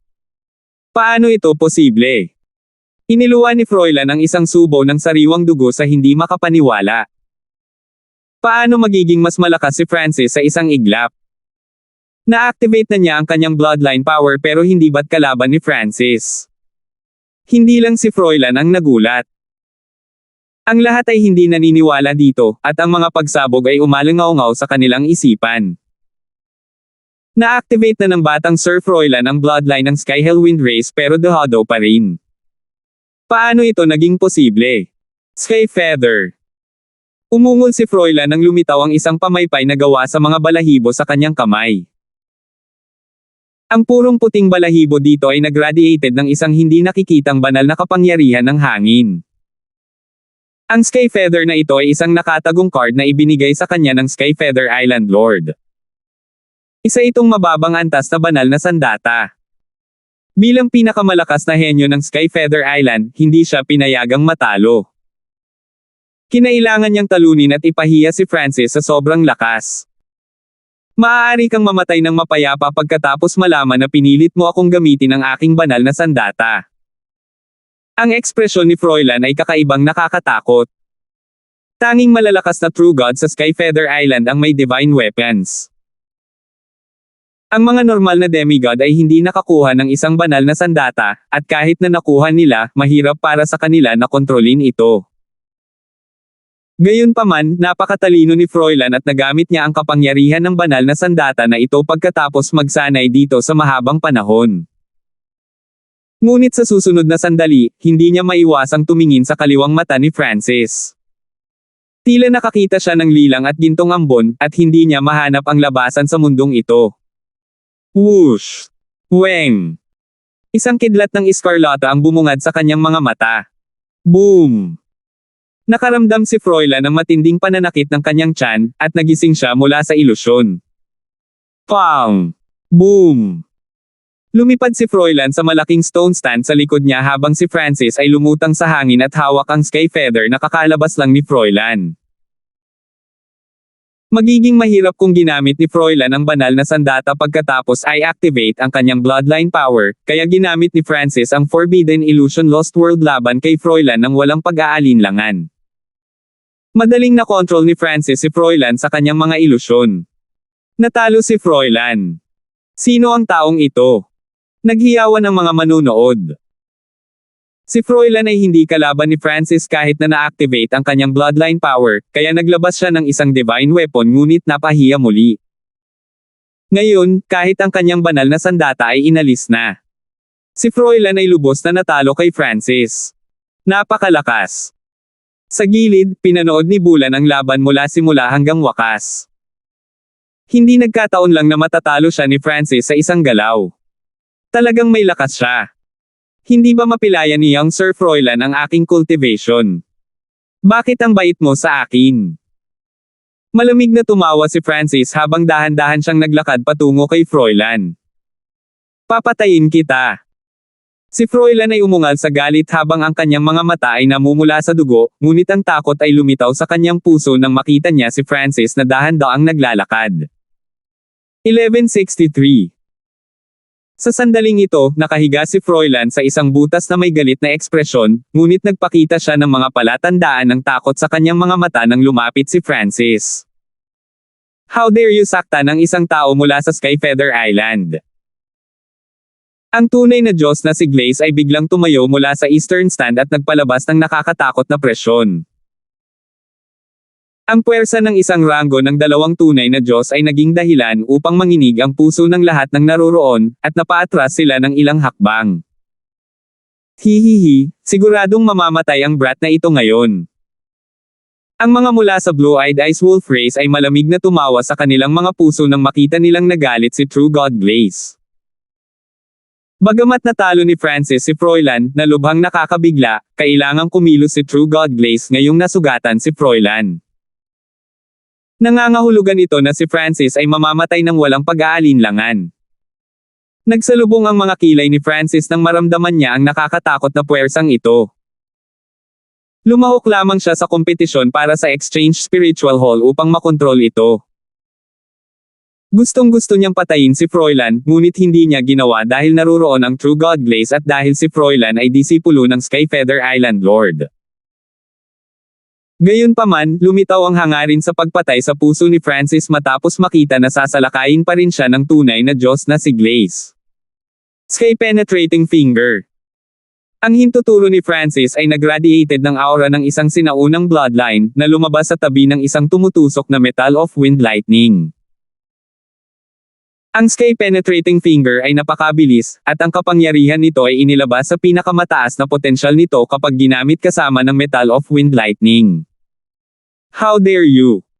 Ang tunay na Diyos na si Glace ay umungal habang sumusugod siya kay Francis. Hindi inakala ng tunay na Diyos Glace na maglalakas loob pa rin si Francis na salakayin si Froilan pagkatapos niyang magsalita. Kung talagang sinaktan ni Francis si Froilan, mawawalan din ng mukha si True God Glace.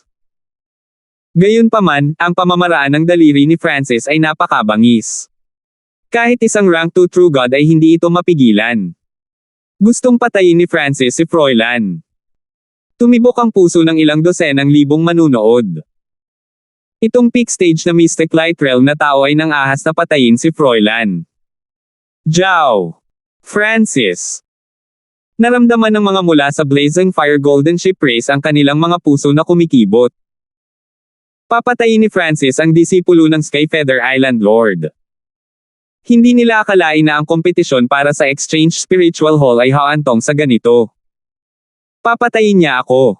Pakiramdam ni Froilan na parang nabalot siya ng yelo. Mula nang maging disipulo siya ng Skyfeather Island Lord, hindi pa niya naramdaman ang ganoong intensyon ng pagpatay sa buto. Napakalakas ng finger technique ni Francis. Kahit na hindi nito napatay si Froilan, siya ay masasaktan ng husto, ngunit sa kritikal na sandali, si Froilan ay naglabas ng isang maliit na pabilog na kalasag mula sa kanyang interspatial na dimensyon at pinaandar ito. Ding! Dama po ang kislap ng gintong liwanag sa maliit na pabilog na kalasag. Naramdaman ni Froilan na namamanhid ang kanyang mga kamay, at nagsimulang tumibok ang kanyang puso. Malapit na. Si Froilan ay basang-basa sa malamig na pawis. Brat, ngayon, isasabog ko ang iyong mga abo. Nagpakawala ng hininga si True God Glace matapos makitang maayos si Froilan at agad na bumaba patungo kay Francis. Ang mga mata ni Francis ay nagpahayag ng layunin ng labanan nang tumingin siya sa tunay na Diyos na si Glace. Ang mga demigod ay parang mga langgam kay Francis, at ang rank 1 True Gods ay maihahambing sa kanya. Ang rank 2 True Gods ang gusto niyang hamanin. Magagawa lamang ng isang tao na ilabas ang lahat ng kanilang potensyal kapag nakikipaglaban sa isang mas malakas. Hinahamon niya ang isang rank 2 True God. Sa ibaba ng arena, nagpakita si Bula ng nabigla na ekspresyon. Sa sandaling ito, ang lahat ay lubos na nabigla habang nakatingin kay Francis sa arena. Napuno siya ng hangarin sa labanan ng kaharap ang isang rank 2 True God. Dahil dito, hindi nila naalis ang kanilang mga tingin kay Francis. Ignorante na Junior, ipapakita ko sa iyo ang kapangyarihan ng isang rank 2 true God. Ang tunay na Diyos Glaze ay may galit na galit. Isang napakaliit na peak stage na Mystic Light Realm ang nang-ahas na hominin siya. Langit luo earth siya Pom. Ang tunay na Diyos na si Glaze ay nagsimulang magpalipat-lipat ng walang limitasyong banal na kapangyarihan habang inilabas niya ang isang nakakatakot na itim na palad. Hu! Sa sandaling ito, nagdilim ang kalangitan dahil sa presyon. Ang palad ay parang multo na tumalon patungo kay Francis. Ang ranggo ng dalawang tunay na Diyos ay talagang hindi simple. Malungkot ang ekspresyon ni Francis. Ang kapangyarihan ng mga tunay na Diyos ay nagmula sa kanilang banal na yugto, at lahat ng mga pag-atake ay nabuo mula sa purong banal na kapangyarihan. Ang mas mataas na ranggo ay, mas malakas at dalisay ang kanilang banal na kapangyarihan. Sa sandaling ito, hindi nang ahas si Francis na lumaban gamit ang Sacred Power dahil ang kanyang 5 kulay na Mystic Light Sacred Power ay walang laban sa isang rank 2 True God. Weng! Nag-circulate si Francis ng isang surge ng kanyang puting Divine Power. Ito ang banal na kapangyarihan na pinadalisay niya sa pamamagitan ng Divine Forming Technique. Kasabay nito, ganap na na-activate ni Francis ang Bloodline na Divine Power sa kanyang hintuturo. Driri na sumisira sa lupa. Ang daliri ni Francis ay naglabas ng napakatalino na liwanag ng Metal of Wind Lightning na naglalaman ng tipak ng Divine Power, at ito ay bumaril ng may dominanteng kapangyarihan. Weng boom! Isang napakalaking bolt ng walang limitasyong eskarlate na kidlat ang nakipagsagupaan sa tunay na Diyos Glaze na parang poste mula sa langit. Boom! Isang napakalaking shockwave ang kumalat palabas. Tumakbo. Nakakatakot na kapangyarihan. Ang mga manunood sa paligid ng arena ay agad na umatras ng napakalayo, kasama na ang malalakas na puwersa sa Stone Stand. Nang mawala ang alikabok, si Francis at True God Glaze ay parehong tumayo sa sira-sirang arena. Base sa pagsabog, magkaparehas ang dalawa. Paano ito posible? Si Francis ay hindi patay o nasugatan. Nagulat ang lahat. Hindi nila akalain na makakalaban ni Francis ang isang rank 2 True God. Napakalungkot kung ang isang napakatalino na tulad niya ay papatayin ng True God Glaze ng ganito.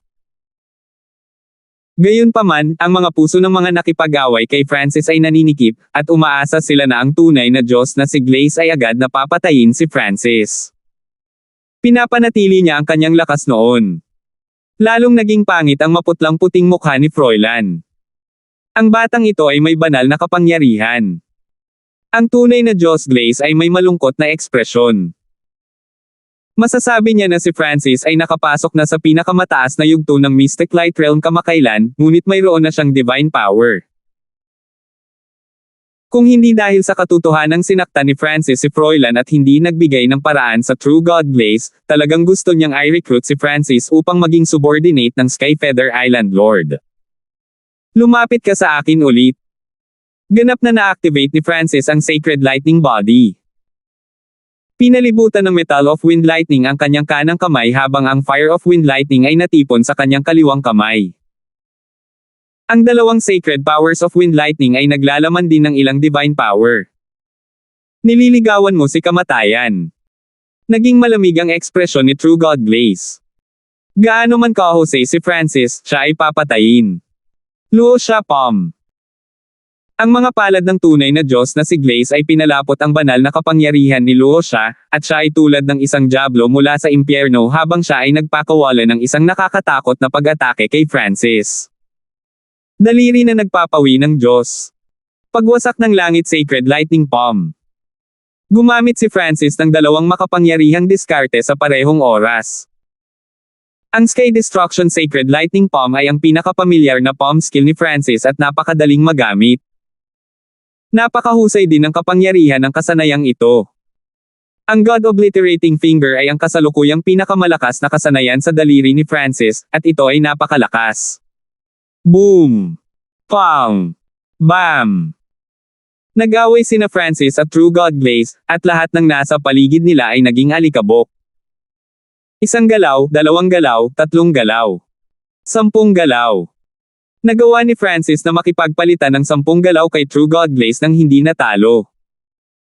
Paggamit ng dalawang magkaibang kapangyarihan at kakayahan ng sabay-sabay. Nakakatakot ang talento ni Francis. Napasigaw ang mga manunood sa gulat sa paligid ng Exchange Spiritual Hall. Hindi ka panipaniwala na ang isang peak stage na Mystic Light Realm ay maaaring makipagpalitan ng suntok sa True God Glaze. Boom! Pang! Si Francis ay pinilit na bumalik ng True God Glaze. Hahaha, brat. Ilan pa kaya ang divine power mo? Natawa si True God Glaze. Pangunahing umasa si Francis sa kanyang divine power para lumaban, ngunit gaano kalaki ang divine power ng isang napakakaunting peak stage na Mystic Light Realm. Malungkot ang ekspresyon ni Francis. Siya nga ay walang gaanong banal na kapangyarihan, at ang kanyang banal na kapangyarihan ay mas mahina rin kaysa sa True God Glaze. Kung walang banal na kapangyarihan si Francis, hindi siya magiging kapareha ni True God Glaze. Gayunpaman, ipinakita ni Francis ang isang ngiti sa sandaling ito. Ang gayong ngiti sa gayong mahirap na sandali ay nagparamdam sa isang tao na kakaiba. Pinagsalikop ni Francis ang kanyang mga kamay, at ang Fire of Wind Lightning at Metal of Wind Lightning ay nagsagupaan. Boom! Pang! Isang pagsabog ang tumunog habang sa wakas ay nagsanib ang dalawang puwersang sumasabog. Kailangang malaman ng isa na hindi lang ang dalawang sacred powers ang nagsanib. Ang kapangyarihan ng God Tribulation Lightning ay sumanib din. Weng! Isang bola ng iskarlate na kidlat ang kumikislap na may gininto ang liwanag habang naglalabas ito ng nakakatakot na puwersa na hindi mas mahina kaysa sa banal na kapangyarihan sa loob ng katawan ni Francis. Ito ay, ginagamit mo ako para pinuhin ang iyong kapangyarihan. Tinitigan ng tunay na Diyos Glaze ang bola ng gininto ang kidlat apoy sa kamay ni Francis habang napuno ng galit ang kanyang mukha. Ang kanyang mukha ay naging lubhang nakakatakot at malupit. Ginagamit siya ng isang maliit na eksperto sa Mystic Light Realm para pinuhin ang kanyang kapangyarihan sa labanan. Ito ang pinakamalaking kahihiyan ng tunay na Diyos Glaze sa buhay. Francis, sisirain kita sa 10,000 piraso. Ang itim na liwanag ay kumislap sa kamay ni True God Glaze nang lumitaw ang isang mahabang itim na espada. Nagpapalabas siya ng nakakatakot na aura na nagmistulang multo ng digmaan mula sa impyerno. Hehe, tatawagan na kita. Lightning Fire Obliteration from now on. Si Francis ay may masayang ekspresyon habang pinagsama niya ang kapangyarihang ito sa kanyang katawan. Ang dahilan kung bakit siya gumamit ng dalawang kapangyarihan ng Wind Lightning at dalawang magkaibang diskarte kapag nakikipaglaban sa True God Glaze ay dahil iniisip niya kung paano pagsasamahin ang dalawang kapangyarihan. Lightning Wing Spatial Flash. Ang mga pakpak sa likod ni Francis ay agad na naglabas ng kumikinang na gintong liwanag. Whoosh! Sa tulong ng Lightning Fire Obliteration, ang Lightning Wing Spatial Flash ni Francis ay mas mabilis kaysa dati. Ang kanyang katawan ay naging isang kidlat ng iskarlate na kumikislap sa isang iglap. Bagamat sumanib siya sa dalawang kapangyarihang ito, si Francis ay sobrang kalmado. Gayunpaman, ang tunay na Diyos Glaze ay lubos na nagalit. Si Francis ay hindi makakayanan ng kahit isang suntok mula sa isang ranggo ng dalawang tunay na Diyos ng walang banal na kapangyarihan, kaya si Francis ay nakatakas ng walang pag-aalinlangan. Wala kang matatakbuhan sa Skyfeather Island. Ang tunay na Diyos na si Glaze ay naging isang kislap ng liwanag at hinabol si Francis. Ang Exchange Spiritual Hall ay patay tahimik bago pumutok. Napakalakas. Ang isang peak stage na Mystic Light Realm ay maaaring maging napakalakas. At si Francis ay napakabilis din. Ang tunay na Diyos na si Glaze ay kailangang gumastos ng maraming pagsisikap upang maabutin at mapatay siya. Hindi mabilang na tao sa Exchange Spiritual Hall ang tinalakay sina Francis at True God Glaze. Nakalimutan pa nga nila na ngayon ang kompetisyon para sa Exchange Spiritual Hall. Gayunpaman, habang ang iba ay maaaring nakalimutan ito, ang Blue-Eyed Ice Wolf Race ay hindi. Na-offend ni Francis ang Skyfeather Island Lord, kaya hindi binibilang ang kanyang battle record. Kaya, ang controller ng Exchange Spiritual Hall ay ang Blue-Eyed Ice Wolf Race pa rin. Inihayag ng Patriarch ng Blue-Eyed Ice Wolf Race. Ang naglalagablab na apoy na golden ship race ay tuluyang hindi niya pinansin. Hindi siya naglagay ng kaunting 4-star power sa kanyang mga mata. Sa kabilang banda, may sasabihin ang Sharp Tooth Race at Emerald Green Feather Race, ngunit naroon pa rin si Froilan, at tiyak na tatayo si Froilan sa gilid ng Blue-Eyed Ice Wolf Race. Higit pa rito, natalo pa rin sila ni Bulan, kaya wala na silang magagamit. Ginagamit talaga ni Francis ang lakas ni Marshall Uncle para sanayin ang sarili. Sa sandaling ito, iniisip pa rin ni Froilan ang laban at hindi nag-abala sa Exchange Spiritual Hall. Nakakuha siya ng isang malalim na suntok, at ang kanyang puso para sa martial arts ay dinurog ni Francis. Hindi, dapat mamatay ang taong ito. Dapat ko siyang patayin. Nagpakita si Froilan ng nakakabaliw na ekspresyon, at lumipad siya sa direksyon ni na Francis at True God Glaze. Kailangan niyang makitang mamatay si Francis kung hindi ay hindi siya makakalma. Gayunpaman, biglang huminto si Froilan sa himpapawid, at isang puting token ang lumitaw sa kanyang kamay. Bumalik at maghanda upang tumungo sa Golden Jade Race. Ang boses ng Sky Feather Island Lord ay tumunog mula sa token. Salamat po at sinamahan ninyo ako, ingat lagi mga master.